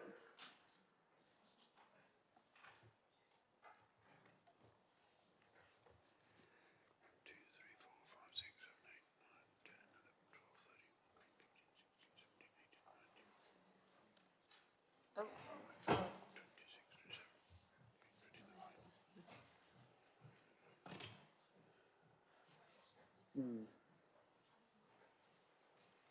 We'll just wait a moment. There may be one, possibly two members who have yet to vote.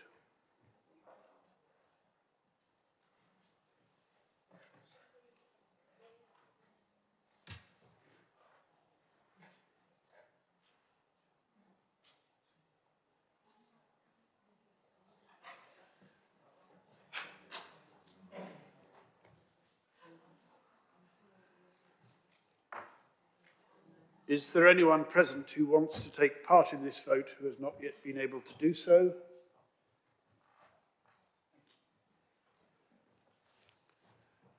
We'll just take a moment longer.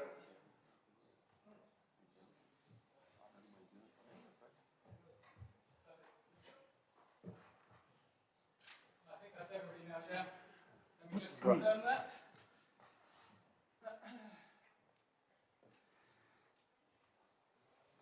Yes, that is everything now, Chair. Thank you, Aaron. So the result is that that motion is defeated with 20 votes against, 8 in favour and 1 abstention. Now, I'm sure members will understand that those who felt the need to leave the room earlier would like to come back for the remaining items. So we'll just have a moment or two. In fact, I think I see a request for a few moments. So we'll reconvene at 17:05, if that's all right.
Thank you very much, Chair.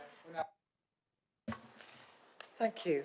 Thank you very much to Councillor Fain, the Vice Chair, for covering that item.